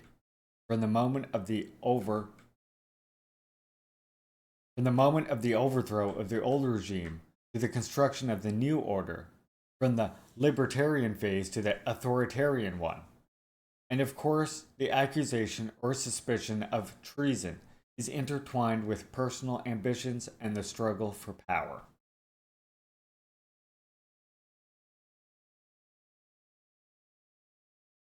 Then just a small editor's note here at the end of this from this part right here, where these so quote unquote true socialists included the Jews there. Incipient anti-Semitism permeated the culture of the Russian Empire, including many leftist formations, which carried over into the revolutionary stage. This phenomenon tragically brought to life Marx's remarks about the critique of the Gotha program, that any new society is stamped with the birthmarks of the old society from whose womb it comes. Legislating against anti-Semitism and the protection of the rights of national minorities was enshrined in the Soviet Constitution of 1918. See later chapters for in-depth discussions of anti-Semitism. In this text, anti-Semitism and its related grammatical forms will be used except where the direct quotation use is anti-Semitism and its respective forms, with its a dash or not.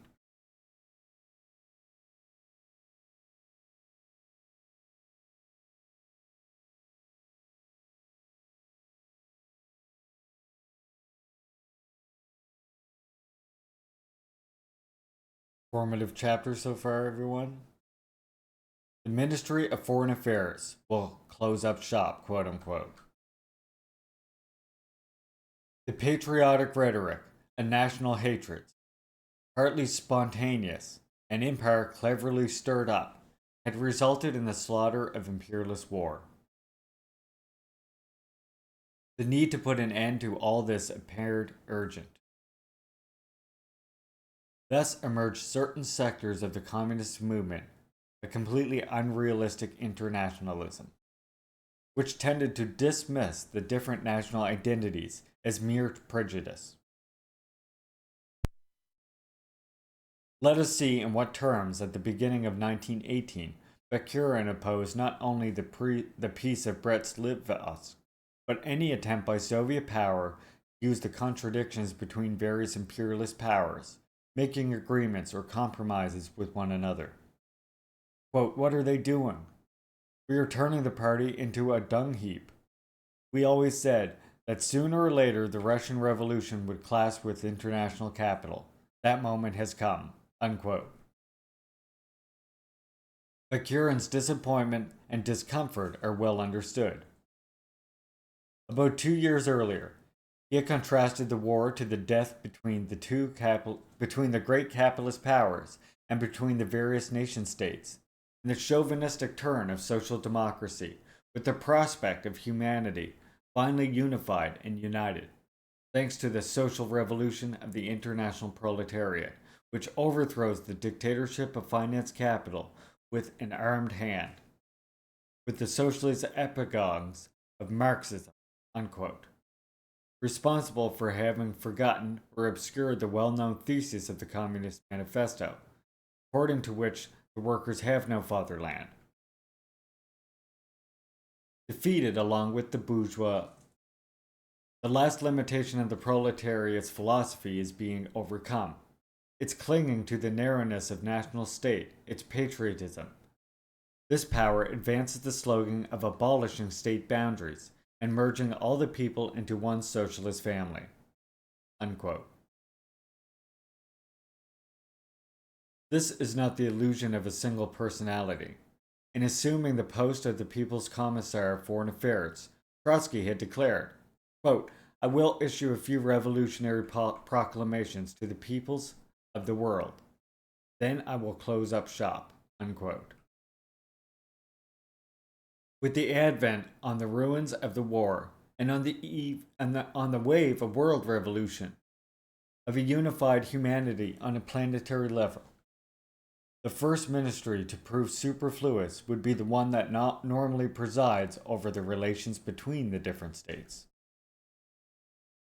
Compared to this exciting prospect, how mediocre and degenerate the reality of the political project, highlighted by the Brest-Litovsk negotiations, appeared, with the re-emergence of state and national borders, and the reappearance even of the return to the state's raison d'etre.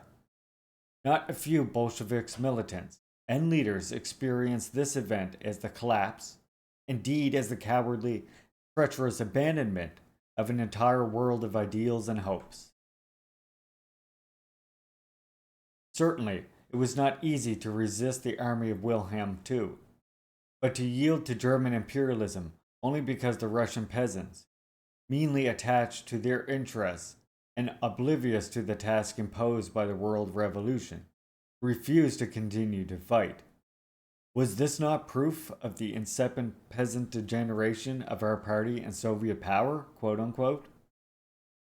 At the end of 1924, Bekurin describes the spiritual climate at this time of the Brest-Litovsk that was dominant among the left communists, florid-blooded, and the circles of Comrade Trotsky sympathizers that sympathized with Comrade Trotsky. In particular, he pointed out Comrade Ryazanov, who then left the party because we had, as it were, lost our proletarian innocence. Beyond individual personalities, it was important party organizations that declared, quote, "In the interest of the world revolution, we consider it expedient to accept the possibility of losing Soviet power, which is now becoming purely formal." These words were strange and monstrous to Lenin, who, however, at a certain moment was the subject of these accusations or suspicions of betrayal, and seemed to be the target of a project, albeit vague, of a coup d'etat, which Bekurin was considering.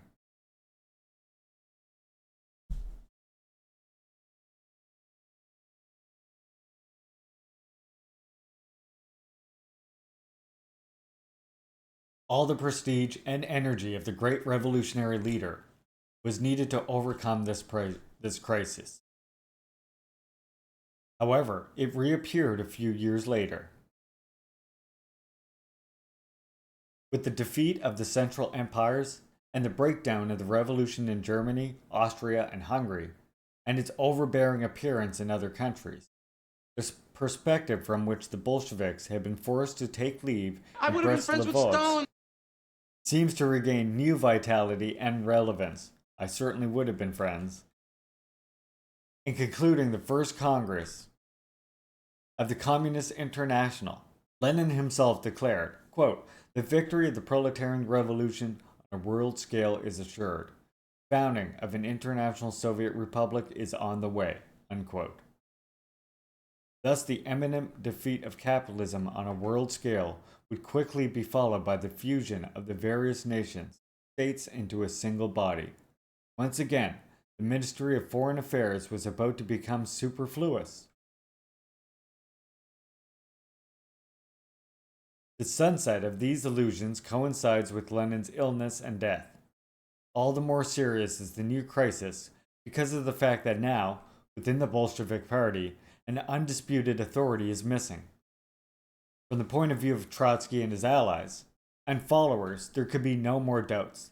The choice of socialism in one country, with the consequent abandonment of the idea of world revolution, not dictated by political realism and the calculation of the relations of force, but only by bureaucratic routine, opportunism, cowardice, ultimately betrayal. To be hit by this accusation is first and foremost Stalin, who from the beginning had paid particular attention to the national question, aiming for the victory of the revolution at the international level, but first and foremost in Russia. Between February and October 1917, he had presented the proletarian revolution he hoped for as a necessary instrument not only to build a new social order, but also to reaffirm the national independence of Russia. The Entente was trying to force Russia by every means to continue fighting and bleeding itself dry, and was aiming in some way to turn it into a colony of Britain, America, and France. Worse, the Entente behaved Russia as they would in Central Africa. In this operation, the Mensheviks were accomplices, who their insistence on the continuation of the war were bowing to imperialist diktat, were inclined to the gradual bartering away of Russia to foreign capitalists, were leading the country to ruin, and thus had revealed themselves as the true traitors of the nation.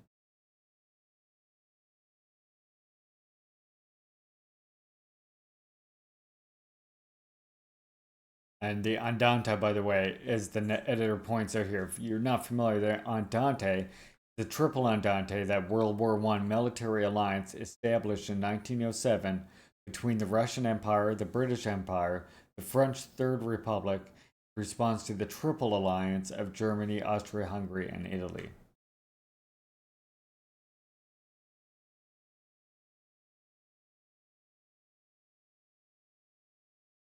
In contrast to this, all the revolution to be carried out would not only promote the emancipation of the popular classes, but pave a way for the emancipation of Russia.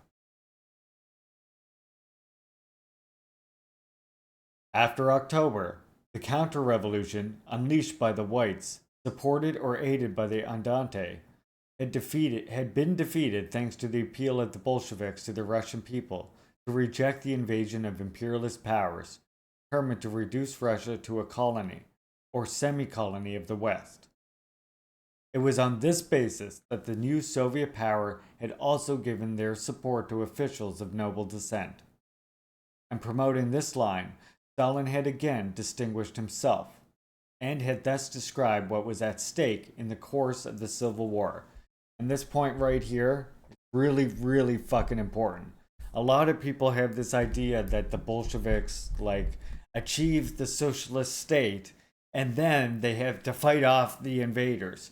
No, the socialist, the embryo of the socialist state, the skeleton of the socialist state, just basically the government, had emerged. And in response to that, you had this invasion by the imperialists. And the people, the majority of people, didn't necessarily support the building of socialism proper at this time, the masses themselves, but they did unite behind the idea of fighting against this imperialist invasion of 14 powers that were seeking to turn them into a colony or semi-colony, even more than the fight against capitalism itself. And through this struggle, again, it's strengthened, as I pointed out with every single revolution before it, through this struggle, it ends up necessitating that struggle also for socialism. And like I've pointed out before, that national liberation, that anti-colonial struggle, or that anti-imperialist struggle always precedes the socialist revolution itself. That's the way it was in Cuba, it's the way it was in DPRK, the way it was here even in USSR, as you can see. So it's important to China too. Every single one started as an anti-colonial, anti-imperialist national liberation struggle that then turns in the course of that struggle into the socialist revolution. Is that itself trains the masses and helps them understand the need for socialism through the course of that practice. It integrates the masses with the revolutionary theory of the vanguard, who, as I point out in the West, is of course First Nations people and Black people and other oppressed people, formerly colonized people, fighting for their liberation.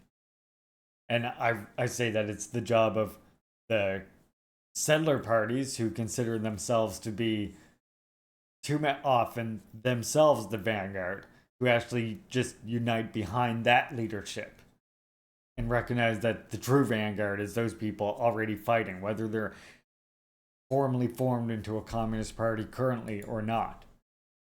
In practice, they're the most revolutionary sections, which are actually fighting against the thing that needs to be fought against. Hey Kay, welcome comrade. Hope you are well today.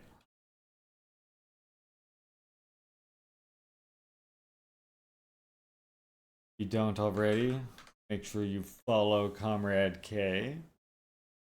He does fantastic readings on her channel as well. So when I'm not reading, go to K and get your reading and learning in there.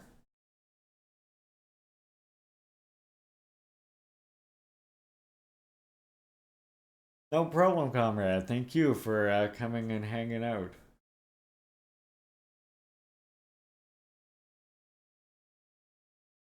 All right, so this is a quote from Stalin right here. The victory of Denikin and Kolchak would mean the loss of Russia's independence, would turn her into a milch cow for the British and French plutocrats. In this respect, the Denikin-Kolchak government is a supremely anti-popular, anti-national government. In this respect, the Soviet government is the only popular and only national government, in the best sense of the words, because it brings with it not only the emancipation of the working people from capitalism, but also the emancipation of the whole of Russia from the yoke of world imperialism, the conversion of Russia from a colony into an independent and free country.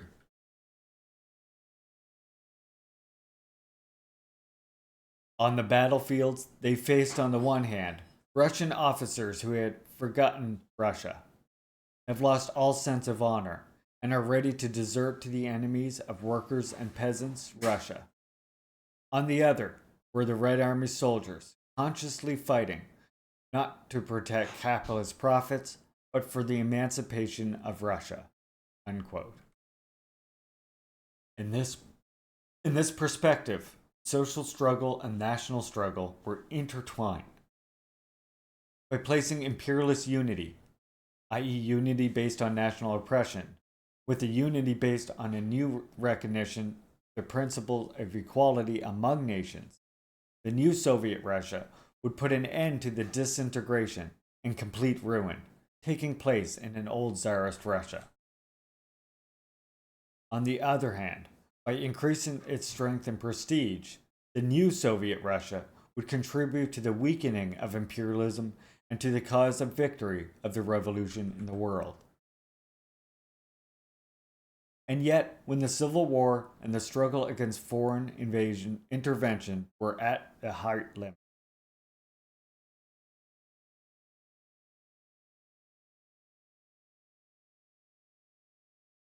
yeah, that's quite the motivational force. To be fighting for the freedom of your people as opposed to some war machine, right? Imagine, and again, this is why we always say, Sam and other chat members, this is why we always say that, you know, the strength, even more than the weapons and the training itself, the real strength of a revolutionary army is its revolutionary ideology, right? That it's awakened to the truth. It's not under this false consciousness, reactionary ideology. That's its number one strength. And it fights all the harder because of that. It knows what's at stake. It knows its own interests are at stake as well as the interests of the people around them, since they share a common interest. Whereas, of course, in a capitalist individualist society, seeds of discontent and distrust are sown. And people are taught to basically law of the jungle, think for yourself, fight for your own, etc. And yet, when the Civil War and the struggle against foreign intervention were at their height, the illusion had spread of the rapid expansion of socialism on the wave of the Red Army's success, and its advance far beyond the border sanctioned at Brest-Litovsk. Thanks to his realism, and, above all, his acute sensitivity to the national question, Stalin had pointed out the dangers of penetrating deep into Polish territory. The rear of the Polish forces differs very substantially from that of Kolchak and Denikin. To the great advantage of Poland, unlike the rear of Kolchak and Denikin, the rear of the Polish forces is homogeneous and nationally united. Hence, its unity is staunchless. Its predominant sentiment, a sense of motherland, is communicated through numerous channels to the Polish front, leading the unit's national cohesion and firmness." Unquote. That is to say, it was one thing to defeat an enemy in Russia, who was discredited even on a national level, and quite another thing to face a nationally motivated enemy outside Russia. And therefore, the calls for the March on Warsaw, and the declarations according to which one could be satisfied only with the Red Soviet Warsaw, were an expression of vexatious boastfulness and harmful self-conceit. The failure of the attempt to export socialism to Poland, which until some time before had been part of the Tsarist Empire, had strengthened Stalin in his convictions. In 1929, he highlighted the need to take note of the phenomenon largely unsuspected by the protagonists of the October Revolution: the colossal power of stability possessed by nations. They seemed destined to be a vital force for a long period in history, and therefore for a long historical period. Humanity would continue to be divided not only between different social systems, but also between different linguistic, cultural, and national identities.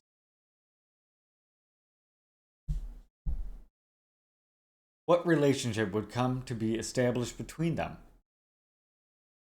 In 1936, in an interview with Roy Howard of The Times, Stalin declares, "The idea of exporting a revolution is nonsense.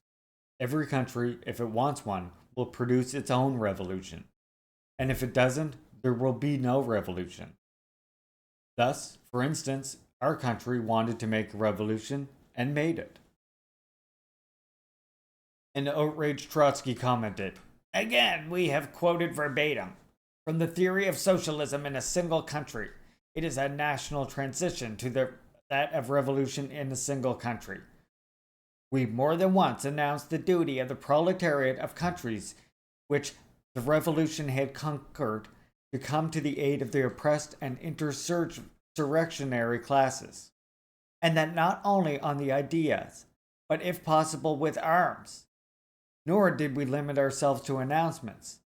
We, in our time, aided the workers of Finland, Latvia, Estonia, and Georgia with armed force. We made an attempt to bring aid to the revolting Polish proletariat by the campaign of the Red Army against Warsaw." That's Trotsky.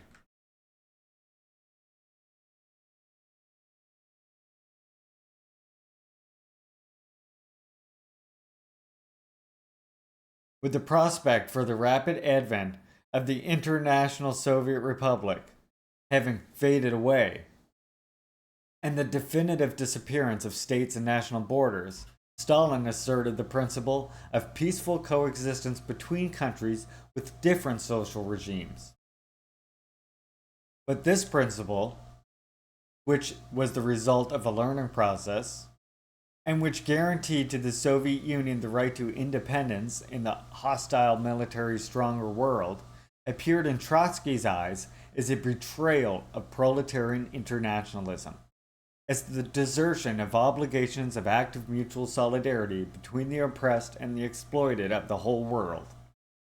Tireless is his polemic against the transformation of the original internationalist revolutionary policy into a national conservative one, against the national pacifist foreign policy of the Soviet government, against the forgetting of the principle according to which the individual worker state must act only as a bridgehead for the world revolution. In any case, just as a peaceful transition from capitalism to socialism is unthinkable, quote, a socialist state cannot peacefully emerge with the world capitalist system, unquote. This is an attitude that Trotsky reiterated again in 1940. It would have been better not to engage in war with Finland, but once it had begun, it should have been carried through to the end, that is, to the Sovietization of Finland. They achieved what they wanted to do in Finland, by the way. That's the one thing we always hear about, how the Bolsheviks, Finland was like, what they did in Finland was misguided or something like that. But I think they pretty much achieved their aims in Finland, if I'm not mistaken, right?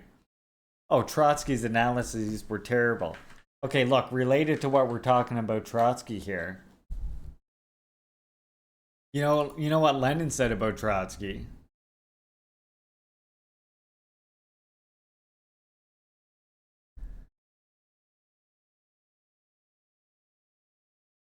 Comrade Trotsky's theses have landed him in a mess. That part of them which is correct is not new, and, what is more, turns against him, i.e., contradicts him. And that which is new is all wrong. Lenin. But Lenin would have chose Trotsky!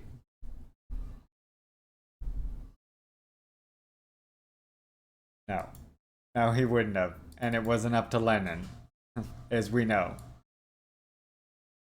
Furthermore,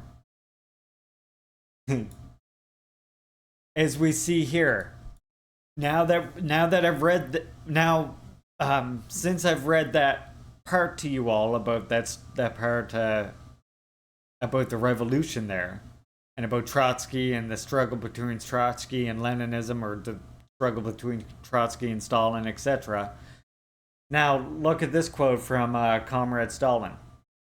Trotsky's permanent revolution is, as Lenin said, skipping the peasant movement, playing at the seizure of power. Why is it dangerous? Because such a revolution, if an attempt had been made to bring it about, would inevitably have ended in failure. For it would have divorced from the Russian proletariat its ally, the poor peasantry. This explains the struggle that Leninism had been waging against Trotskyism ever since 1905. And then there is one more actually I want to show you that is related to what we just read here as well. And this one again is from Stalin. And this is more related to that thing about you can't import revolution.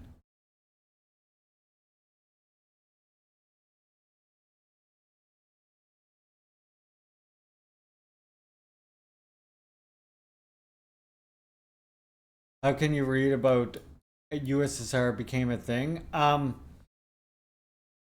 There is a Stalin book, honestly, that's called, what is it called? I think it's just called The Revolution in USSR or something like that. I'll have to look it up for you, but Stalin does a great big history of the USSR that's actually really, really good for understanding that, to be quite honest. Is that it? Is that the name of the one I'm thinking of? That might be it. Yeah, Stalin does a really good history of the struggle, and actually goes over in it some of the contest between DPRK as well. It's definitely a good work. to find that. Of course, whenever I look for it is when I can't find it. Oh, here it is. So here's the Stalin one. Communism knows that the union of peoples in a single world economic system is possible only on the basis of mutual confidence and voluntary agreement, and that the road to the formation of a voluntary union of people lies through the separation of the colonies from the integral imperialist whole, through the transformation of the colonies into independent states.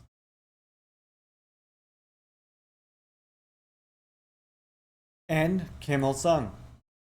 The people are the masters of the revolution in each country. It is like putting a cart before the horse that foreigners carry out the revolution for them. The revolution can neither be exported nor imported.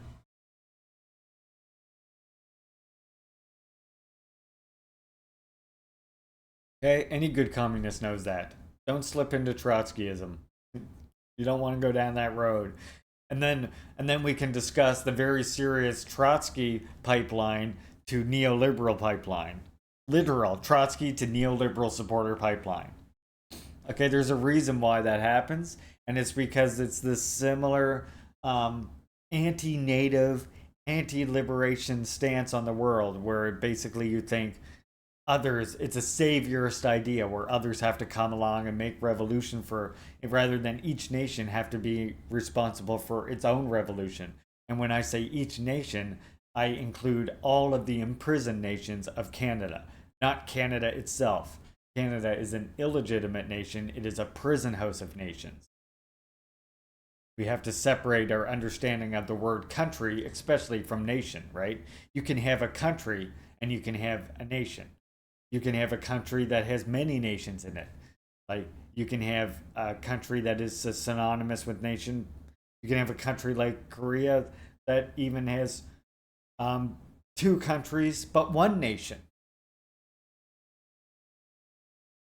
Right? In Korea, you have 2 separate countries, but you have 1 nation. In Canada, you don't. Canada is not a nation, but Canada is a country that is a prison house of nations. Which is why we always say that Canada, the nation, that the false nation, cannot continue. It is not an actual nation, right? Therefore, it cannot be a nation state. You see.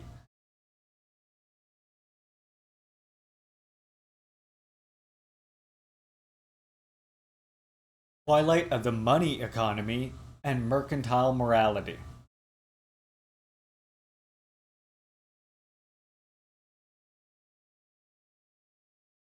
The dialectic of Saturn manifests itself in numerous other areas of political and social life. Internally, how was the equality that the October regime was called upon to achieve to be understood? The war and the shortages have produced a communism based on a more or less equal distribution of very poor food rations.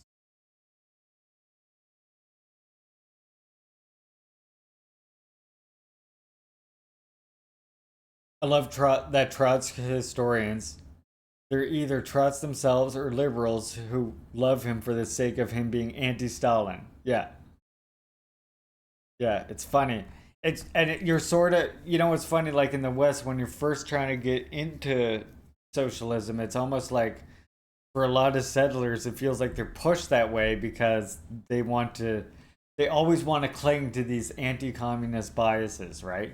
So first they want to call themselves, you always have the same path. They want to call themselves anarchists, and they want to call themselves like Trotskyists, and then, yeah, all trying to avoid this recognition of being again, part of this whole, I think it's part and parcel to exactly this. I think it was a great achievement of the imperialists themselves to cause disunity among especially settler communists in the West by what happened here with Khrushchev and the attack on Stalin. Yeah, or democratic socialist or libertarian socialist, as if socialism isn't already democratic, for one thing. Hey Dorian, welcome, comrade. Always great to see you here. We're reading about Stalin from our new work here at Iskra Books. Good morning to you, comrade. Hope you are well.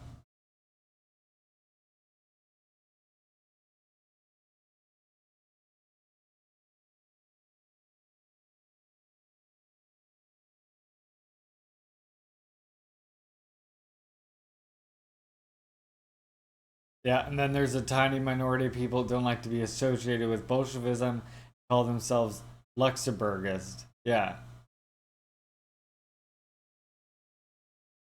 Yeah, yeah, it's afternoon. That's true. That is true. Um, yeah, and we just saw like with Luxembourg, the major disagreement with Luxembourg was that she thought that allying with the peasantry was and land reforms that the USSR did was somehow an abandonment of like the original principles of socialism somehow, some way. Which of course, as we should recognize, is completely nonsensical.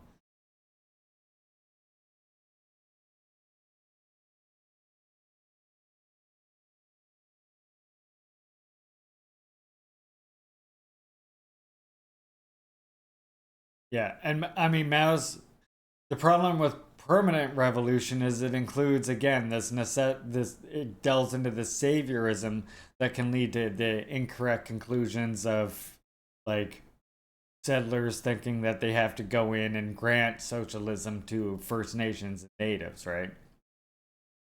And Mao's continuous revolution is very much if you don't know, is very much the result of a joint communique between Mao and Kim Il Sung. We'll read more in Juche later, but yeah, continuous revolution. It's a part of like what I've said before, that you know the setting up of socialism, the establishment of a socialist society really marks the beginning of the communist revolution. Right? It's the skeleton of a new society. And it marks the beginning of the communist revolution. As we know, like communism or socialism, the lower stage of communism, is the revolutionary transition period between capitalism and communism, the higher stage. And that means that it is itself the revolutionary period, right? It's so often incorrectly framed as like a post-revolutionary period. And then this leads to incorrect ideas like it's got to be perfect and stuff like that, I think. Whereas if we realize that really it's the beginning of the revolution and it's a multi-generational revolution until communism is achieved. Like, see, this was, of course, Kim Jong-il, as we know, synthesized Kim Il-sung's philosophy, or rather, Juche idea, into an entire philosophy. But like here, this quote from Kim Jong-il: "In the building of socialism and communism, the realization of communist society is the ultimate goal. The establishment of the socialist system is the starting point. When we say that the socialist revolution has emerged victorious, the socialist system has been established, this means that, with the establishment of a socialist government and the socialist relations of production, the skeleton of a new society in which the popular masses has been set up." And DPRK identifies that at this point, when a socialist society has been established, you now have revolution on three fronts: the ideological revolution, the cultural revolution, and the technological revolution.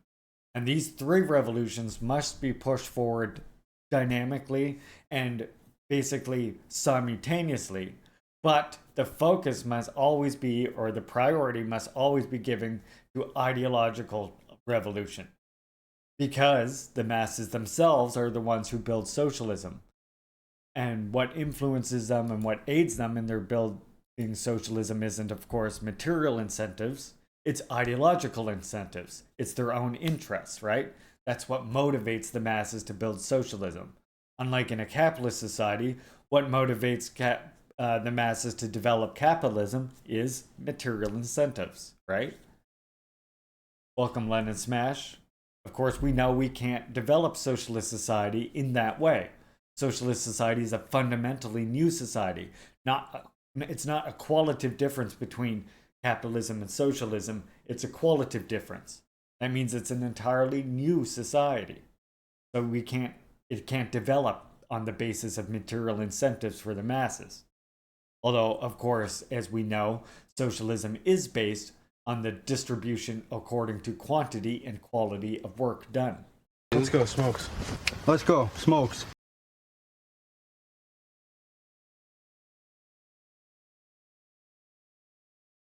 All right, I'll start this part again since I got a little sidetracked with ranting there. Communism is based. Communism is based.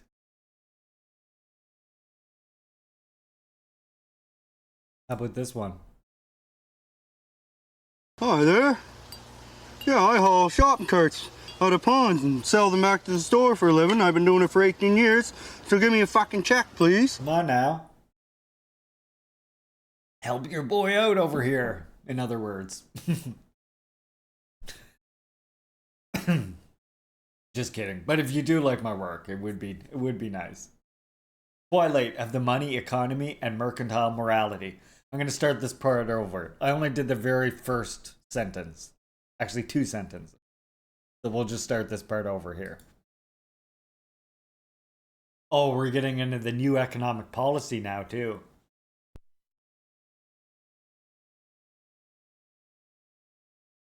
The dialectic of Saturn, man itself manifests itself in numerous other areas of political and social life. Internally, how was the equality that the October regime was called upon to achieve to be understood?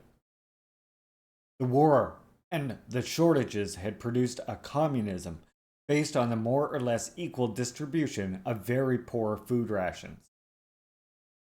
Compared to this practice, and to the ideology that had developed on this basis, the shockwave raised by the new economic policy, NEP, was unsettling.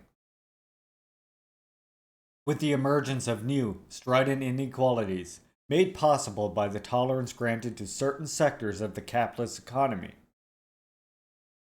the feeling of betrayal was a mass phenomenon, and it hit the Bolshevik Party hard. Quote, in 1921-22, literally tens of thousands of Bolshevik workers tore up their membership cards in disgust with the NEP. They dubbed it the new exploitation of the proletariat. Unquote. Even outside of Soviet Russia, we see French communist leader resigning himself to the turning point, but at the same time adding, writing in La Humanité, quote, the NEP brings with it a bit of capitalist rot that had totally disappeared at the time of war communism, unquote.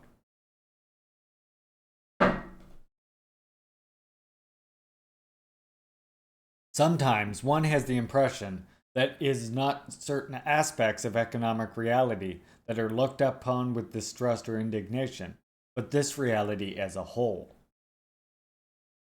We must not lose sight of the messianic expectation that characterizes revolutions, which involve the deepest strata of the population and come about after a crisis of a long duration.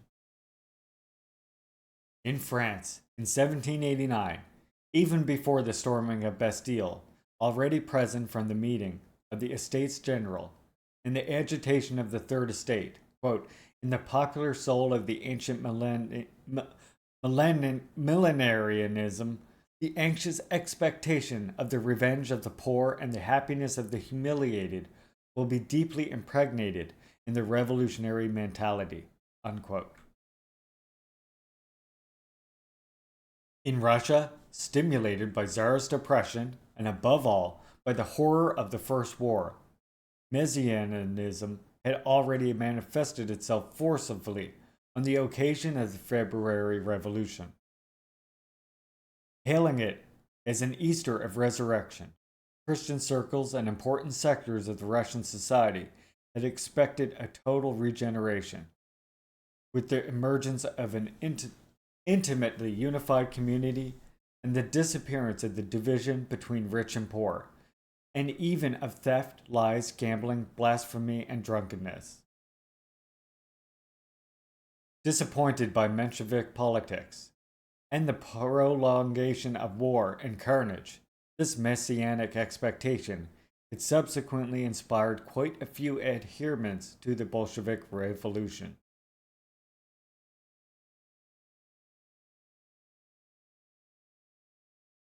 This is the case, for example, of Pierre Pascal, a French Catholic who was later deeply disappointed by the transition to the NEP, but who had initially granted the October 1917 turning point in this way. Quote, "This is the very realization of the fourth palm of the Sunday Vespers, and the magnificent, the powerful cast from their throne, and the poor man lifted from his hovel. There are no more rich people, only poor and poorer. Knowledge no longer confers either privilege or respect. Former worker promoted to director gives orders to the engineers. Salaries high and low are getting closer to each other. The right to property is reduced to the rags on one's back.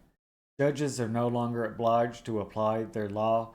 The sense of proletarian equity contradicts it."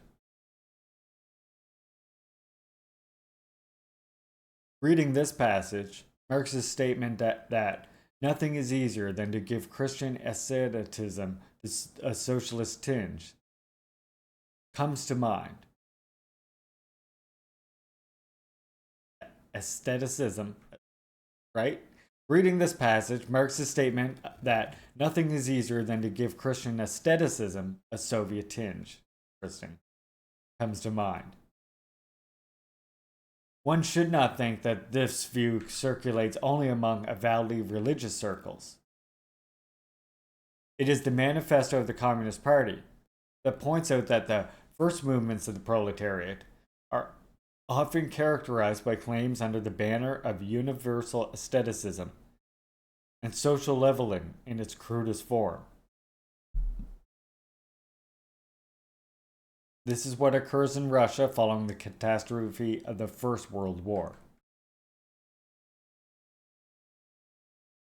In the 1940s, Bolshevik effectively described a spiritual climate prevailing in the period immediately following the October Revolution. A climate that emerged from the horror provoked by the war caused by imperialist contention for the plundering of colonies, for the conquest of markets and raw materials, by the capitalist hunt for profit and super profits. We young communists had all grown up in the belief that money was done away with once and for all. If money was reappearing, wouldn't rich people reappear too? Wouldn't we be on the slippery slope that led back to capitalism? See why ideological education is so goddamn important, comrades? You see why I said, like, the three revolutions once you have a socialist society: ideological, cultural, technological. The most important one is that ideological revolution, that struggle. Yeah, money existed in slave society. It has existed in, yeah, exactly. And look, right here on totally socialist Leaping Larry's, we use labor vouchers. And also a thing that's totally, see, you earn your labor vouchers. There you go. That could be akin to money. So there you go. That's what it is. But yeah, money is just it's a form of exchange. But I mean, I get the sentiment of what they're saying here. But again, that is why you need ideological education, right?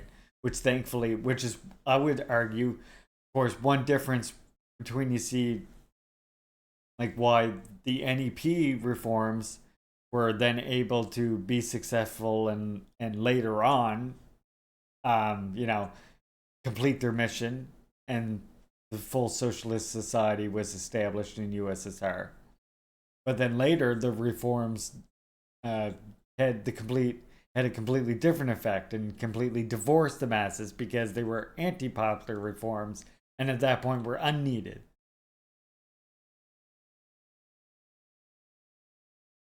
But what's ironic is the same type of person who often would, be against Lenin's NEP would then also be the same kind of anti-Stalinist who would be like for Khrushchev, despite his reforms actually undermining the fucking party and shit.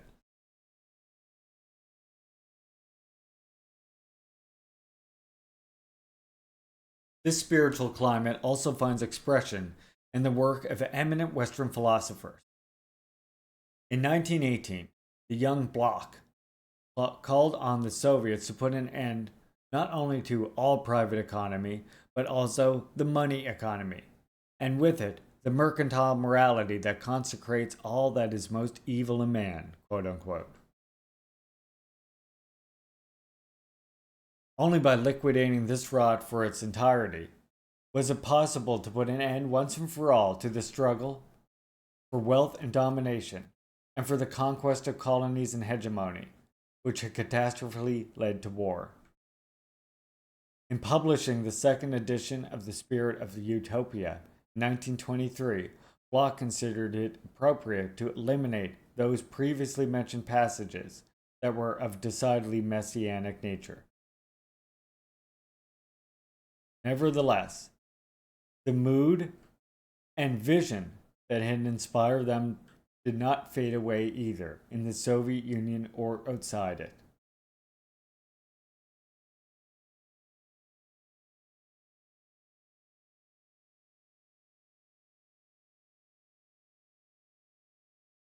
Although the healing of the wounds opened by the First World War, the civil wars against the whites and the kulaks, and the economic recovery attenuate to it to some extent, this moral crisis is nonetheless reignited. Especially after the completion of the collectivization of agriculture and the consolidation of a new regime. It was no longer possible to refer to capitalist residues and the immediate dangers of collapse to explain the phenomenon of the persistence of wage differences. Were they tolerable, and to what extent?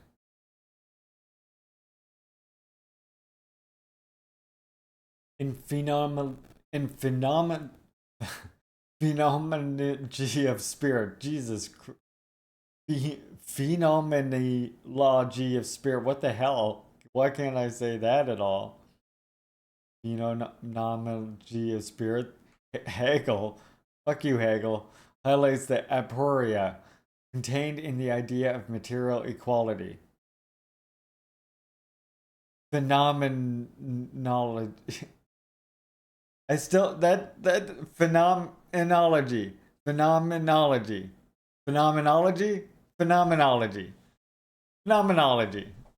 The phenomenology of spirit. There we go. I did it. Thank you, Bop. Slid in for the save.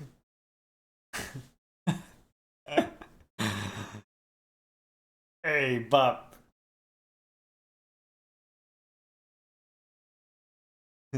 Generic Newman. Thank you. Thank you. Thank you. Appreciate the help, Bop.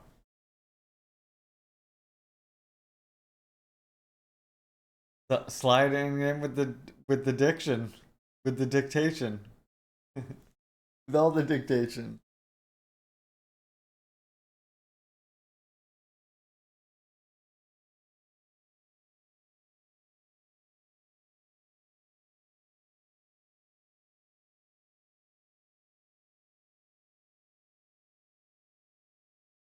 So the phenomenology of spirit, Hegel highlights the apora contained in the idea of material equality, which is at the basis of the claim of the community of goods. If one proceeds to the equal satisfaction of the different needs of individuals, it is clear that there is an inequality in relation to the share of participation, i.e., the distribution of goods.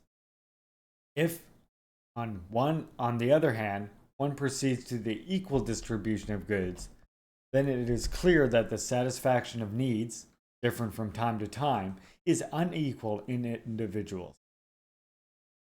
In any case, the communality of goods fails to fulfill the promise of material equality.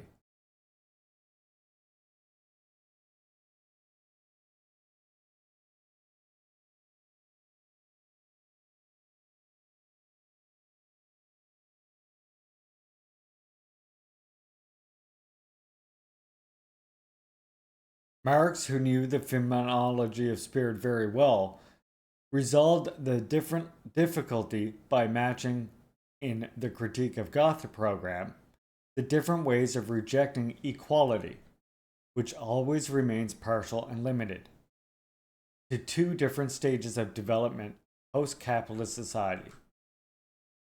In the socialist stage, distribution according to an equal right, i.e., paying with an equal yardstick, the work provided by each individual and different from time to time, produces an obvious inequality in pay and income. In this sense, the equal right is nothing but the right of inequality. In the communist stage, the equal satisfaction of the various needs also entails an inequality in the distribution of resources, only that the enormous development of the productive forces, by fully satisfying the needs of all, renders this inequality irrelevant. That is to say, in socialism, the equal satisfaction of the various needs is the result of an unequal distribution of resources. In other words, in socialism, material equality is not possible. In communism, it no longer makes sense. Notwithstanding the inequality in the distribution of resources, the passage from the unequal satisfaction to the equal satisfaction of needs presupposes, beyond the overthrow of capitalism, the prodigious development of the productive forces, and this can be achieved only through the affirmation, in the course of the socialist stage, of the principle of remuneration of each individual on the basis of the different work performed. Hence Marx's insistence on the fact that, once it has conquered power, the proletariat is called upon to commit itself not only to the transformation of forces production, not only to the transformation of social relations, but also to the development of forces of production. Again, as Kim Il-sung further clarifies those three revolutions, right? The technological revolution, which is the revolution to modernize society and develop the productive forces. The ideological revolution, which is the revolution to transform humanity into socialist people. And the cultural revolution, which tends to be influenced massively by the ideological revolution and is the revolution to overcome, of course, backwards or reactionary cultural trends, as well as to, I would say, update or reinforce the revolutionary or the trends that can be revolutionary, the cultural aspects that can be, rather. On the other hand, however, in celebrating working class Paris, as opposed to the French bourgeoisie, which wallows in luxury at the same time as it is engaged in bloody repression, Marx points to the measure passed by the Commune as a model. Quote, the public service had to be done at workman's wage, unquote. In this case, equality of pay and material equality tend to take shape as an objective of socialist society.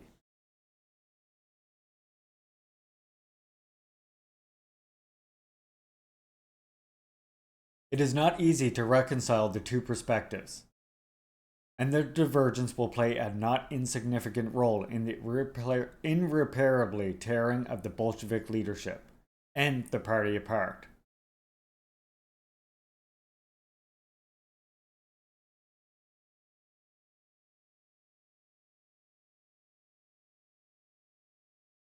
Each according to their need, not according to how much work they can do. So much current discourse doesn't reflect the ableism inherent in the each according to their ability. Yeah. Yeah, I agree. I agree. Of course, that old slogan for sure, for sure. Each according to their need.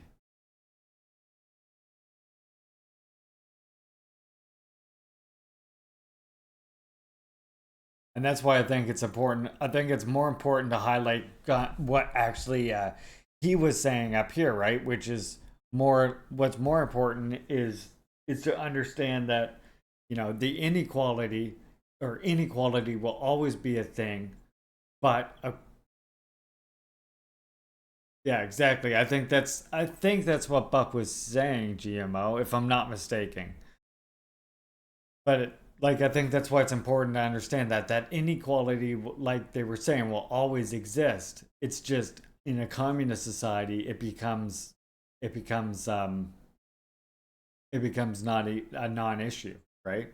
Because everybody's needs are taken care of, and everybody can essentially get, you know, pretty much whatever they need to survive or thrive, rather.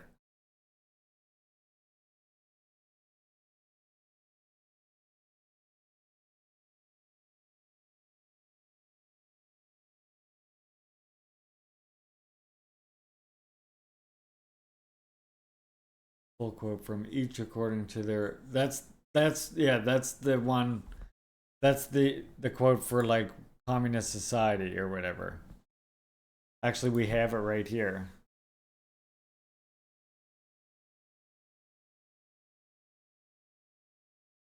Oh yeah. Well, those people are reactionaries, Bop, and they should be disregarded. We have a place for them to visit. I have it right here. Actually, if I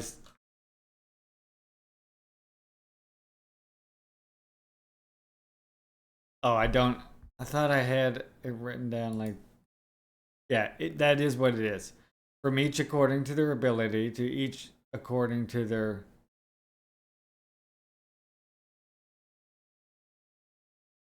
Yes. And yes, you're right, powerful finger. That's what I was explaining earlier. I was just looking for the Kim Il Sung quote I had on it, but yeah, that's what, if you read Critique of the Gothic Program, which is where these two quotes come from. Marx contrasts from each according to his ability to each according to their need, with in a socialist society from each according or distributed. What is it? Can't think of the exact quote, but it's each according to the quantity and quality of their work or something like that. It's something like that. That's what Marx. That's what Marx in Critique of the Gothic Program.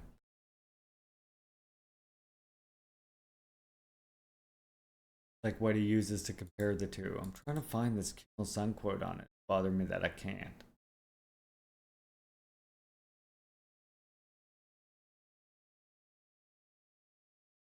Communist.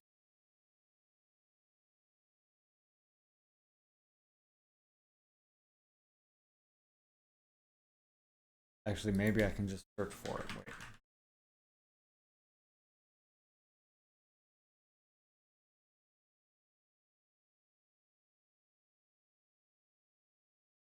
Always when I'm looking for it, I can never find it. That sucks. I found the one where he's talking about. Oh, here it is. Yeah, I got it right here. That's why I like. So, again, that quote that you're mentioning there, powerful, is definitely from. I think it's from Critique of the Gothic Program. That's why I like the way Kim Il Sung puts. This is the lower stage here. A socialist economy is a planned economy managed by its masters, the popular masses. It is an intrinsic requirement of the socialist economy that it be developed rapidly in a planned and balanced way in the common interest of the masses by increasing their creative enthusiasm and working people, and that equitable distribution be made according to the quantity and quality of work done.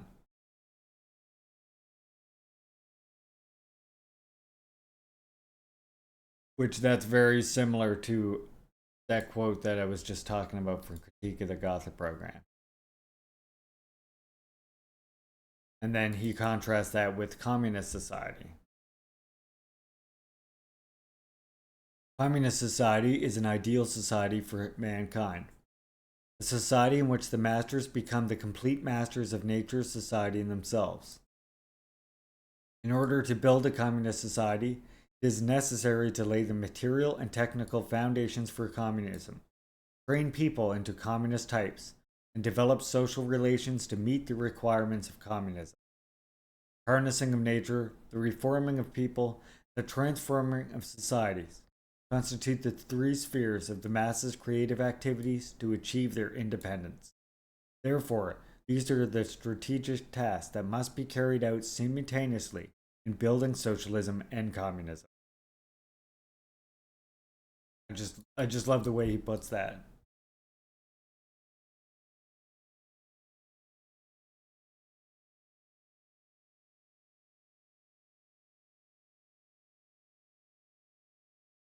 It is not easy to reconcile these two perspectives, and their divergence will play a not insignificant role in irreparably tearing the Bolshevik leadership and party apart. As it grew stronger, Soviet power was led to pay an increasing attention to the problem of economic construction, in order both to consolidate the social base of consensus and to achieve national legitimacy in the eyes of the Russian people, and to defend the country of socialism from the threats looming on the horizon.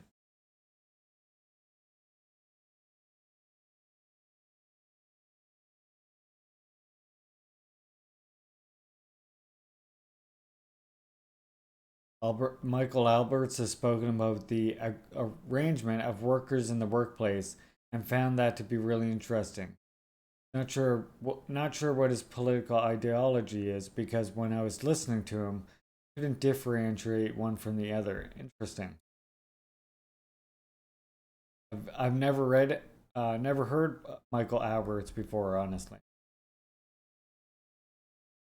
Referring back to the already well-known polemic, Communist Manifesto, against universal aestheticism and social leveling in its crudest form, Stalin insisted, "It is time it was understood that Marxism is an enemy of equalization.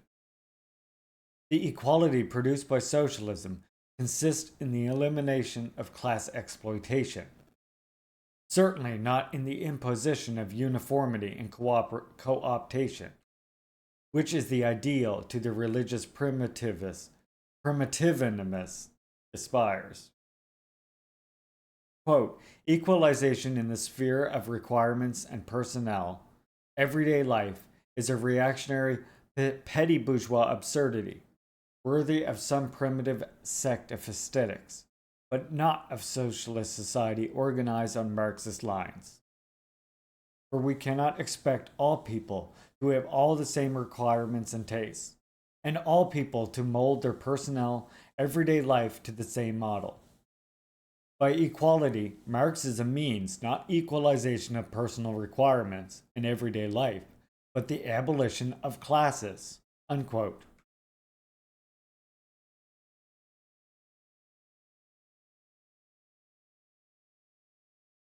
Religious primitivism can express itself through the aspiration to a community life, within which each individual differences are erased, with serious damage also to the development of productive forces. Oh dear. Quote, leftist blockheads at one time idealized the agricultural communes to such an extent that they even tried to set up communes in mills and factories, where skilled and unskilled workers, each working at his trade, had to pool their wages in a common fund, which was then shared out equally.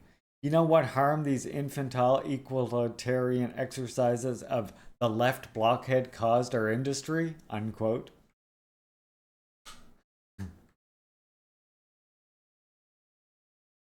Stalin. Boom.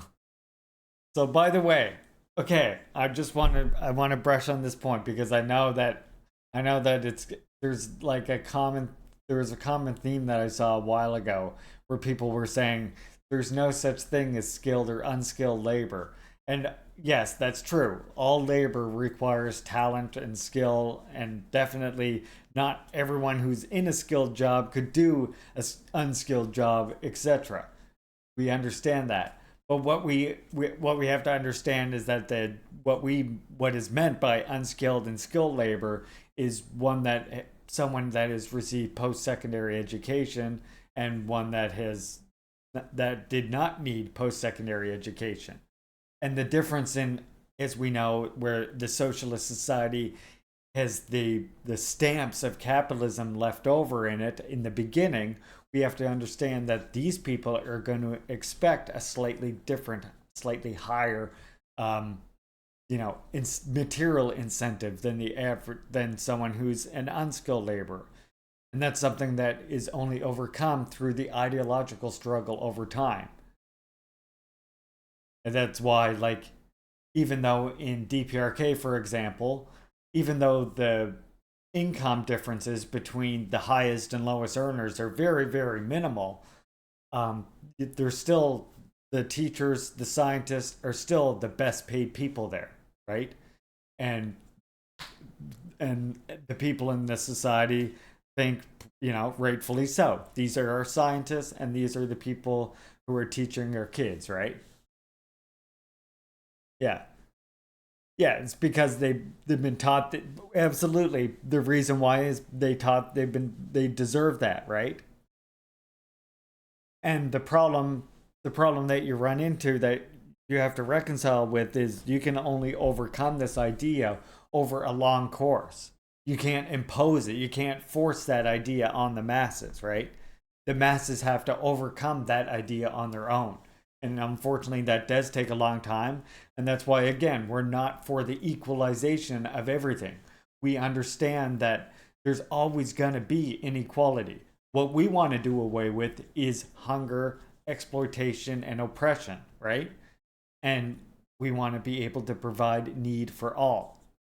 And just as Stalin and Marx and them were pointing out, even when we achieve a communist society, it's not that complete equality is going to be achieved or whatever. There's still going to be an unequal distribution. It's just that communist society will make that superfluous, will make that irrelevant, because then all the people can get essentially what they want, what they need to thrive, not only just what they need to survive, but what they need to survive as a human being, as a social being, as, Juche further explains, but Marx and Engels talks about this as well, as you become actually connected to your work. You're no longer alienated from your work. And thus it ceases to be like work as you know it, right? Hey DJ Tin Man.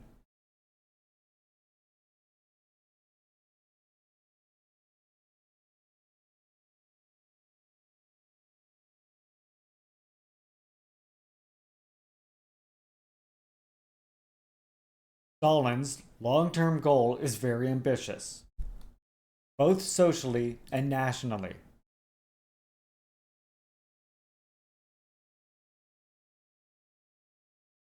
Exactly, Bob, and that's the thing, right?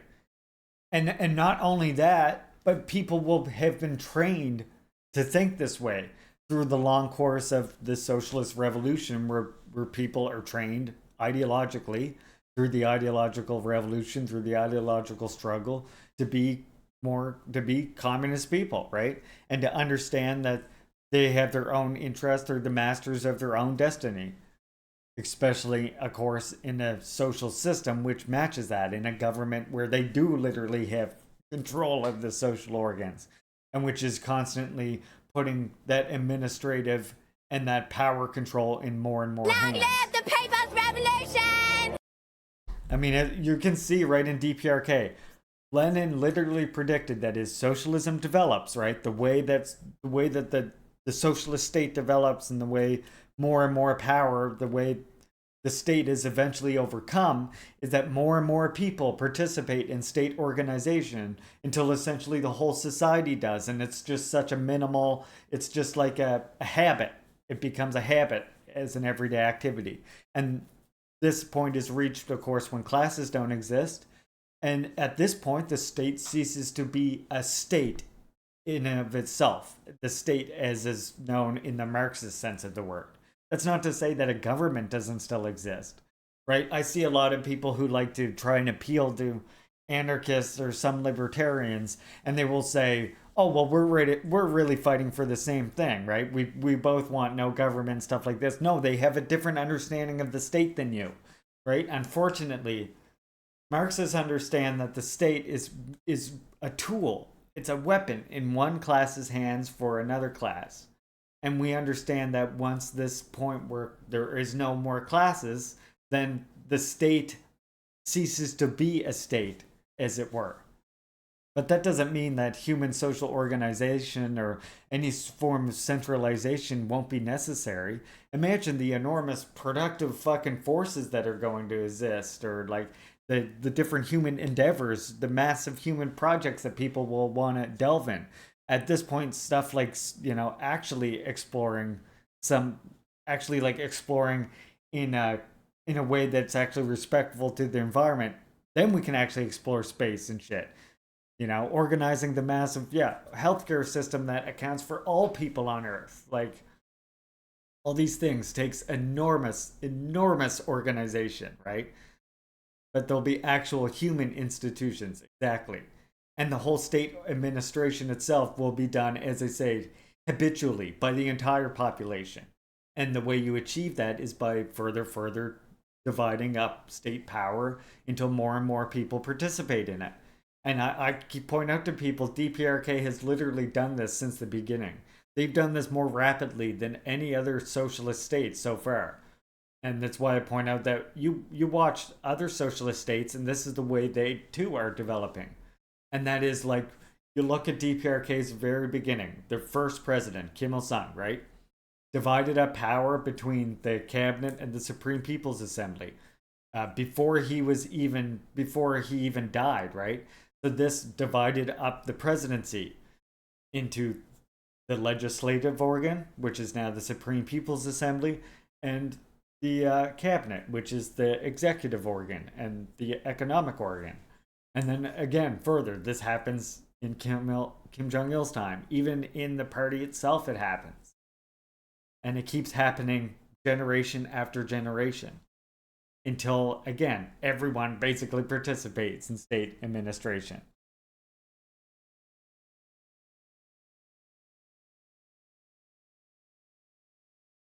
Once all people become daily engaged in running their government, is almost as though there is no government. Yeah, in that sense, for sure.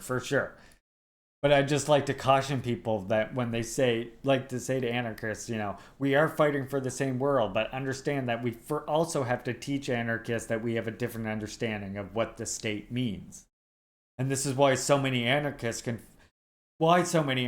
fall into the mistaken belief that somehow corporate media isn't also an aspect of the capitalist state itself, right?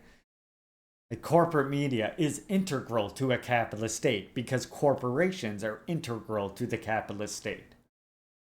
It's literally their propaganda arm.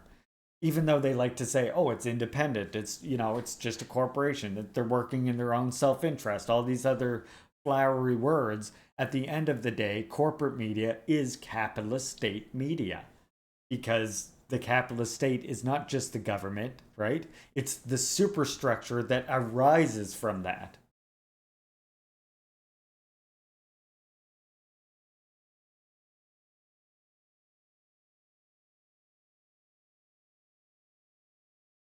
All right. Anyways, I'm done my side rant now. Sorry for that. Allow me to continue. I'm actually just I'm gonna start right here again. Stalin's long-term goal is very ambitious, both socially and nationally, to make our Soviet society the most prosperous of all societies, to achieve the possibility of converting our country into the most prosperous of all countries. But in order to achieve this result, our country must have a productivity of labor which surpasses that of the foremost capitalist countries, which again entails recourse to material as well as moral incentives, and thus overcoming the egalitarianism the Soviet leader considered crude and mechanical.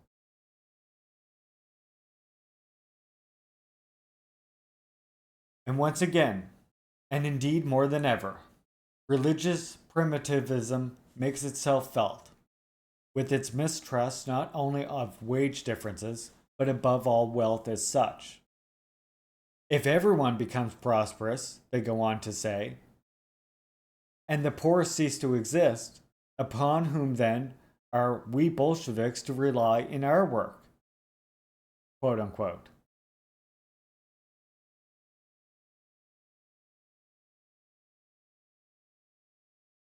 You tend to use the terminology, the European conceptualization of the state versus the indigenous people's conceptualization of the state. I like to put it in that words a lot because there are a lot of there is something to be said about certain native communities really just not liking using that word, and that's something that we're going to have to reconcile with, of course.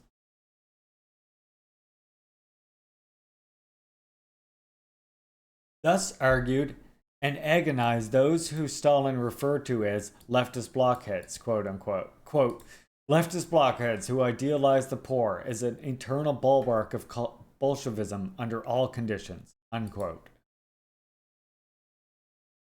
Oh my God. You know what some people would say about Stalin if they heard that? One is reminded of the critical remarks developed by Hegel regarding the evangelical commandment to help the poor, by losing sight of the fact that it is quote, a conditional precede, and making it absolute. Christians end up making even poverty absolute, which alone can give meaning to the norm that demands help for the poor. On the contrary, the seriousness of helping the poor is measured by the contribution made to overcoming poverty as such. In the climate of horror at the corners caused by capitalism, and their RI sacred fames, a cursed hunger for gold, a religious distrust of gold, of wealth as such is reproduced, alongside the idealization of poverty, or at least of scarcity, understood and experienced as an expression of spiritual fullness or revolutionary rigor. And Stalin felt compelled to emphasize this central point. Quote, I would be absurd to think that socialism can be built on the basis of poverty and privation, on the basis of reducing personal requirements and lowering the standard of living to the level of the poor, unquote. Instead, quote, socialism can be built only on the basis of vigorous growth of the productive forces of society and on the basis of the prosperity of the working people. For that matter, a prosperous and cultured life for all members of society, unquote. Like the Christian precept of helping the poor, the revolutionary precept, which calls communist parties to take root primarily among the exploited and the poor, is conditional, and is only truly taken seriously when it is understood in its conditionality.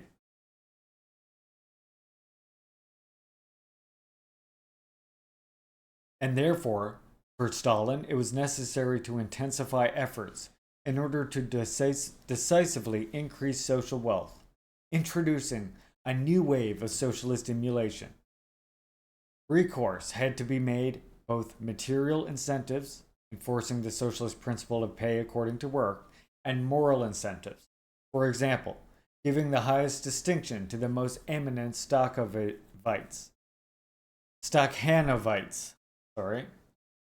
And again, we can see this mirrored when we read more Juche works, by the way, in the future. Actually, as I mentioned before, we read on the Juche philosophy. Oh, it's right.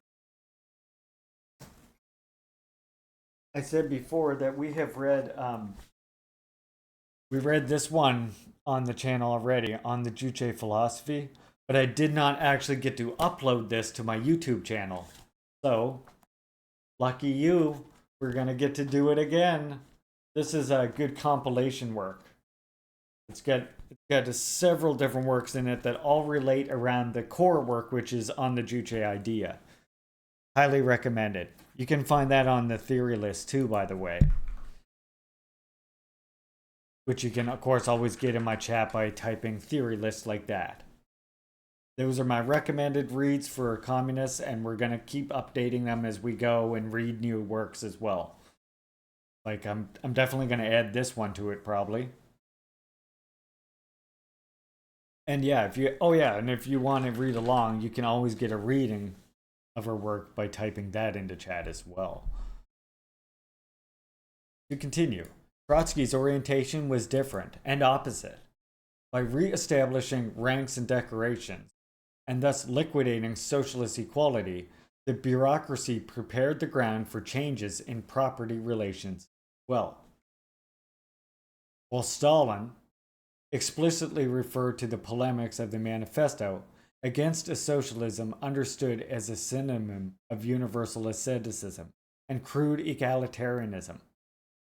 The leftist opposition, consciously or unconsciously, relied on the thesis contained in the Civil War in France, according to which even at the highest level, managers should be paid a workman's wages.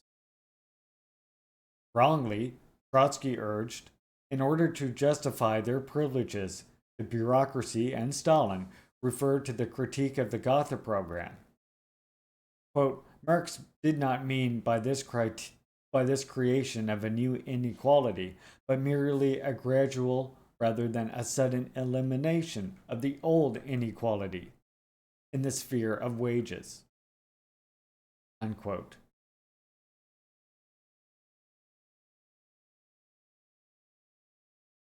Yeah, we see this one. This is one we still see used in DPRK today. Socialist emulation or socialist competition. It's a policy in the Soviet Union which encouraged a form of competition between state-owned enterprises and individuals in the economic spheres. And Stakhanovite, we mentioned that term up there earlier, movement emerged in the Soviet Union as a cultural phenomenon among workers, promoting rationalization among workplace processes and socialist emulation. This movement was inspired by Alexei Stakhanov, and the workers who participated, known as Stakhanovites, who were proud of their ability to work harder and more efficiently to surpass production quotas, ultimately contributing to the strengthening of the socialist state. And we see that today in DPRK with, again, the way they look at any DPRK publication, right? Especially their like magazines. They're constantly championing regular, everyday working people.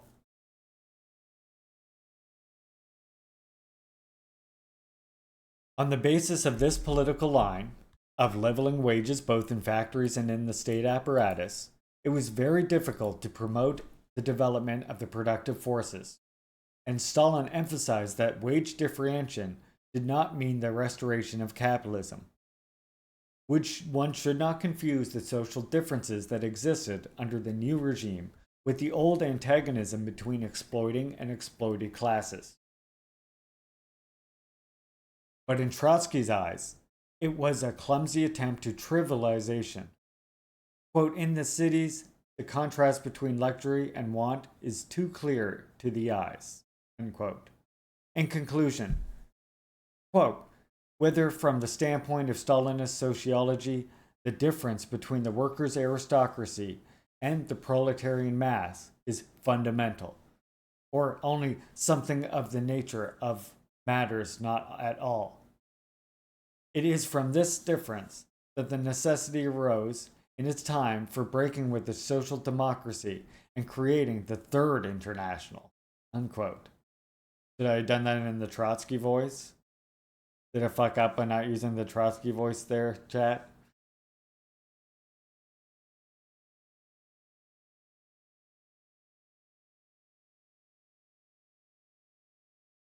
According to Marx's recommendation, socialism was also called upon to overcome the opposition between intellectual and manual labor. Read it again? Alright, Trotsky voice. In conclusion, whether from the standpoint of Stalinist sociology, the difference between the workers' aristocracy and the proletarian mass is fundamental, or only something in the nature of matters not at all. It is from this difference that the necessity arose in its time for breaking with the social democracy and creating the Third International. According to Marx's recommendations, socialism was also called upon to overcome the opposition between intellectual and manual labor. And again, the problem arose: how to achieve such an ambitious goal. And again, the Bolshevik leadership appeared dramatically torn. Here again, the perspective worked out by Stalin in 1930 stands out for its caution. Quote, some people think that the elimination of the distinction between mental labor and manual labor can be achieved by means of certain cultural and technical equalization of mental and manual workers by lowering the cultural and technical level of engineers and technicians, of mental workers, to the level of average skilled workers. That is absolutely incorrect. Again, the point is to raise the people, right? Unquote, by the way.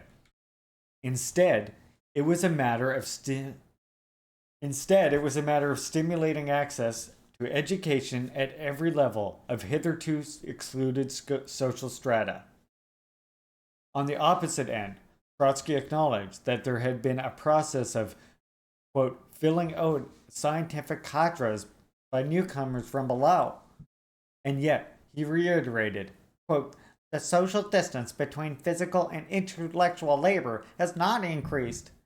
Has increased, not decreased during recent years. Unquote. The persistence of the division of labor and the persistence of economic and social inequalities were two sides of the same coin, namely the return of capitalist exploitation and thus a complete betrayal of socialist ideals. Oh, Jesus Christ.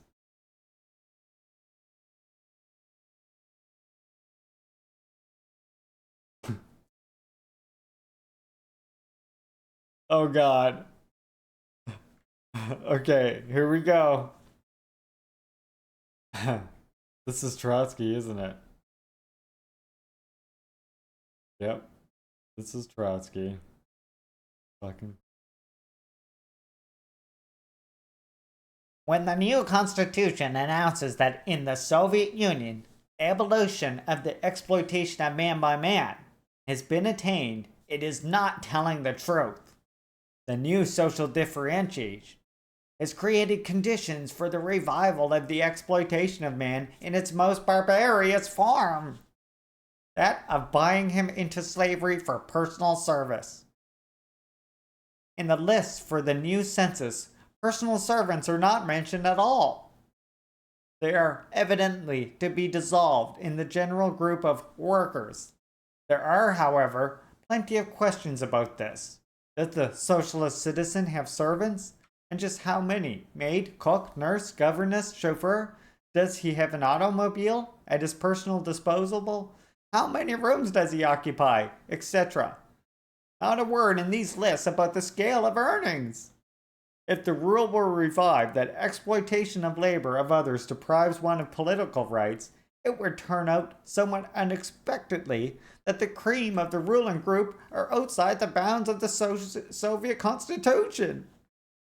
Fortunately, they have established a complete equality of rights for servant and master.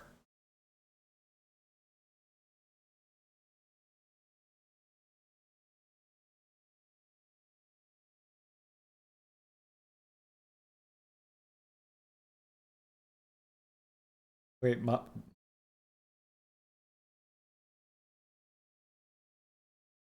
well, I'm in the middle of reading something, so I'm gonna let chat.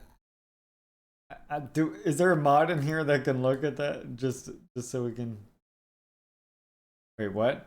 That's why most communist states default to centralized Nazi-like... Yeah. Nazi-like. We're reading a book that literally discredits that whole thing, so you don't need to chat. You can just hang back. There's no need for you to talk, basically. It is from this difference that the necessity arose in its time for breaking with the social democracy and creating the Third International. Well, thank you so much, Bob. From this difference. Definitely featuring that one. Good afternoon, socialists. Hello, you are like Nazis. I'm also a socialist. How do you do? Yeah, Rock, you don't need to talk. I'm going to ban you from the chat and you can just sit back and listen because literally we're reading a book that's all about that. Every Tuesday and Thursday, keep joining us and maybe you'll learn something. Until then, shut the fuck up. Therefore, found the rad lib. Yeah. See ya. Did we do that? Did anybody do that? If nobody did the yeah, see ya, you comrades are letting me down. Thank you. Yeah. See ya. Thank you. You know nobody can get banned without yeah, see ya. Oh, and don't forget, if you typed banned in all capital letters, you also get the ban hammer emote too.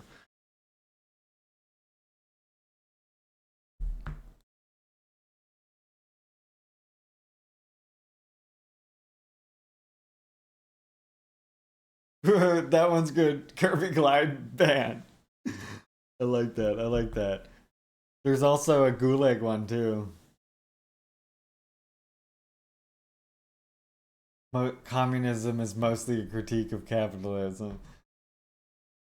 It's like saying atheism is mostly a critique of theism. I mean, it's not. Marxism is a critique of capitalism. Communism is the negation of class society, right? We literally just read the definitions of these a bit ago.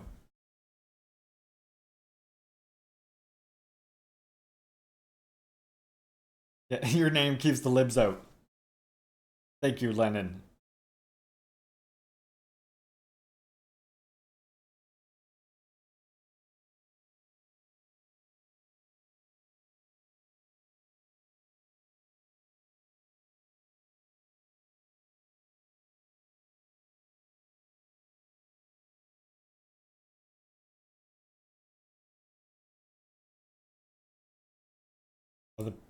The Patsot scum, they'll be dealt with too.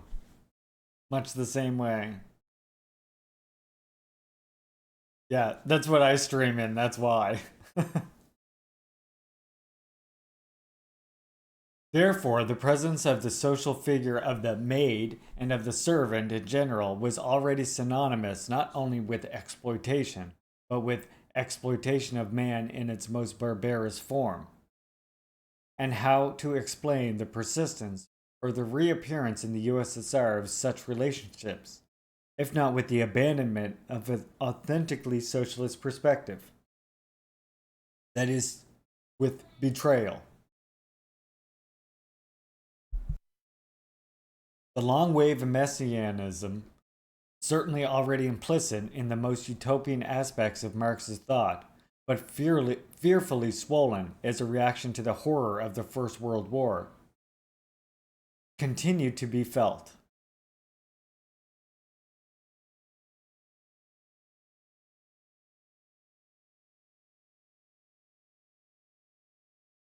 In his report to the 17th Congress of the CPSU, January 26, 1934, Stalin felt the need to warn against, quote, the leftist chatter current among a section of our functionaries to the effect that Soviet trade is a superseded stage, that it is necessary to organize the direct exchange of products, that money will soon be abolished, unquote. Those who thus argue quote, do not realize that their supercilious attitude Communism towards is Soviet based- trade. Those who thus argue, quote, do not realize that their supercilious attitude towards Soviet trade is not an expression of Bolshevik views, but rather of the views of impoverished aristocrats, who are all full of ambition but lack ammunition. Boom, unquote. Though, on the other hand, Trotsky did not miss the opportunity to condemn Stalin's earlier economic adventurism, and on the other hand, he mocked the rehabilitation of the ruble and the return of bourgeois methods of distribution. In any case, he continues to reiterate that under communism, along with the state, money, and every form of market are destined to disappear.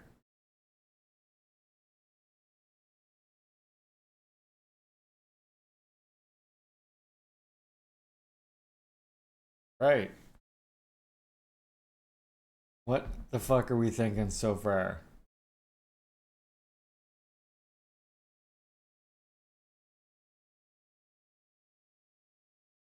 Is this a good work, or is this a good fucking work? Let me know. Come on. Opinions. It's good, right? It's good.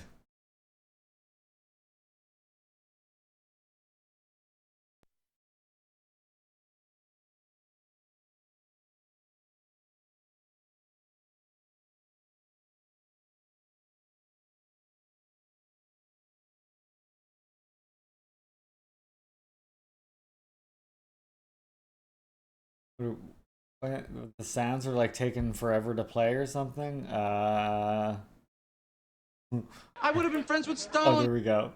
Oh, I know why. Here we go. Let's submit this. Kichi Kichi Kichima Sibram Konto Alliance Shoot to kill Gamaza Kill the poor the farmer Kill the poor the farmer Brr pa pa Brr pa pa Attention.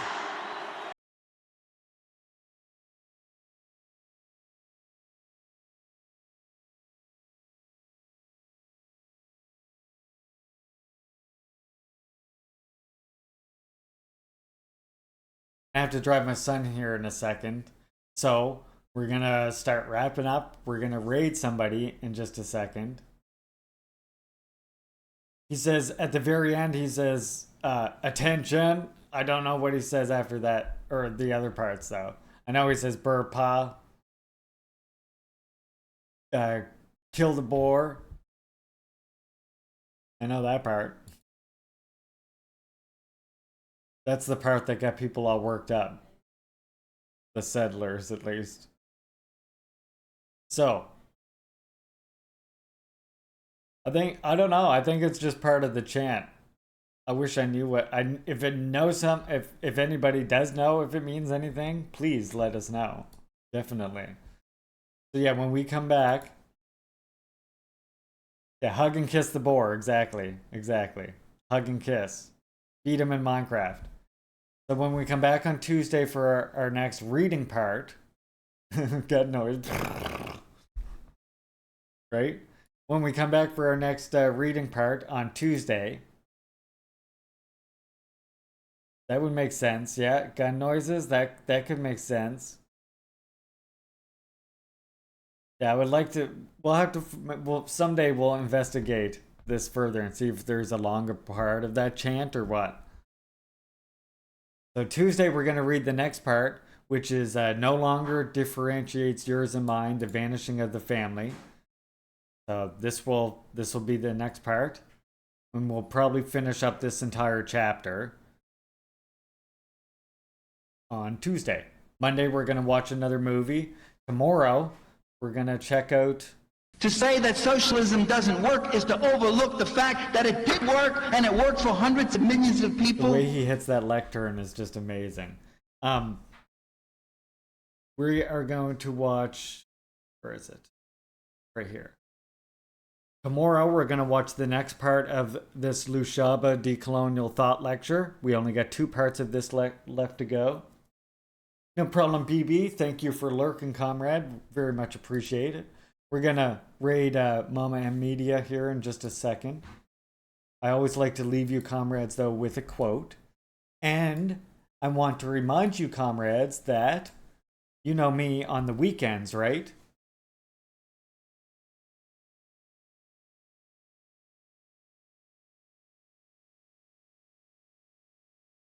On the weekends here, just wait. No problem, comrades, no problem. Of course, I remind you, if you like and enjoy my work, I encourage you to support me however you can. It does mean a lot to me right now, especially while we're recovering from all the flooding and bullshit. And otherwise, I thank you for spending your time with me. But before I go, let me tell you what's next. Tomorrow, or not tomorrow. Tomorrow, I already said we're going to do the thought lecture. But on Saturday, we're going to start this crowd control game right here. Mario 3. And look, you can cause me to have an attack by that big fish. You can you can activate ice physics at will. You can bring out Lakitu. You can give me a star. That would be nice. Or a Tanuki suit. You can put on water physics. So yeah, make sure you save your labor vouchers up. What that means, you want to come in on tomorrow and watch me all day. You want to watch me as long as you can so you can get those labor vouchers and cause chaos in Mario 3 on Saturday. We'll be playing that Saturday morning. And then Monday, we're going to do another socialist movie. If you have any suggestions for a socialist movie that you want to see, so movies from a socialist country, Vietnam, China, Cuba, English subtitles, of course, is preferable, is needed. If you can find one from a socialist country, please let me know. I encourage you to join up on our Discord if you would like. We're a great community. If you do a little bit of gaming yourself, it's a good community to join. Or if you're just a communist looking for other communists to hang out and talk with. Have I seen Battleship Potnikin? I have not. What is that? What type is that's a game? If so, what type of game are we speaking of here? Oh yeah, when you join up too, we just ask you that you fill out the 5 questions and say that you're from Leaping Larry's stream, and yeah. Battle of Algiers. What can Dorian, can you whisper that to me, or wait, who's in my Discord? GMO, you are, right? Cool. Okay. Can you, someone who's in my Discord, please leave that in the Leaping Larry chat, and I would like to do that. That sounds interesting to me. Yeah, I would like to do that one. So if you're in my Discord, please leave the name of that in my Discord. Because we were talking earlier about the libertarians, here's the quote I'm going to leave you, comrades, with today, by the way. There you go. Libertarianism is like an invisible moth, gnawing away at the people's political integrity. Comrade Kim Jong-il. Look at that picture of him. I find that picture is like one where he looks the most like his son in that one than almost any other picture I've seen, I think.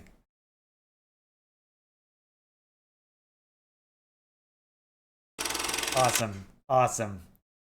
Thank you so much, Strin Sam. We got that. We got that now.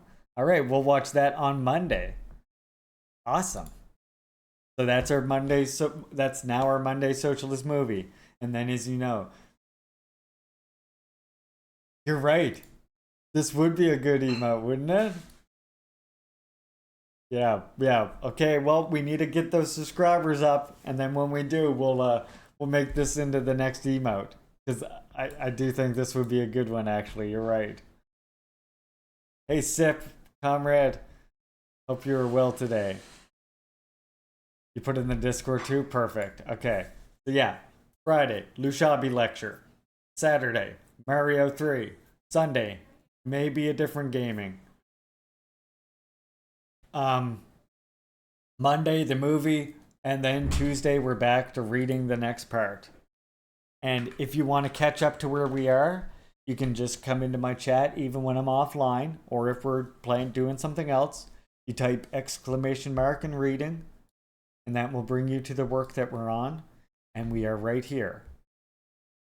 We're on this part, which is the Bolsheviks, which is chapter 2. And we're on no longer differentiating yours and mine, quote unquote, the differentiating of the family. You put a link to Battleship Popmakin in there too? Perfect. Thank you, comrades. Yeah, please, we basically need a catalog of movies that we can watch. So that's extremely helpful to me. Yeah, I don't want anything that's that's why I'm going for stuff specifically from socialist countries, just because I don't want to get anything. Trying to avoid, I know that I'm a small channel and therefore it's not that important, but I still don't want to get any sort of copyright strike, We're gonna raid Comrade Mama M Media. Notice that she's online, playing this really cool game that I would like to play at some point. By the way, comrades, we are never gonna get to watch Gleaming the Cube. Why is that? Yes, thank you. We have the raid. You can copy that raid message right there. Oh no, 50 subs.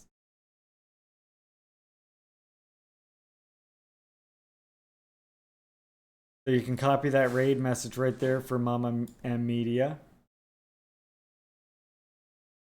And post that in her chat when we get in there, because she likes that. Press me. Why can't I copy it myself? There we go. Okay. Thank you, comrades, for coming. Thank you for spending your time with me. And as always, thank you for all the support. Have a good one.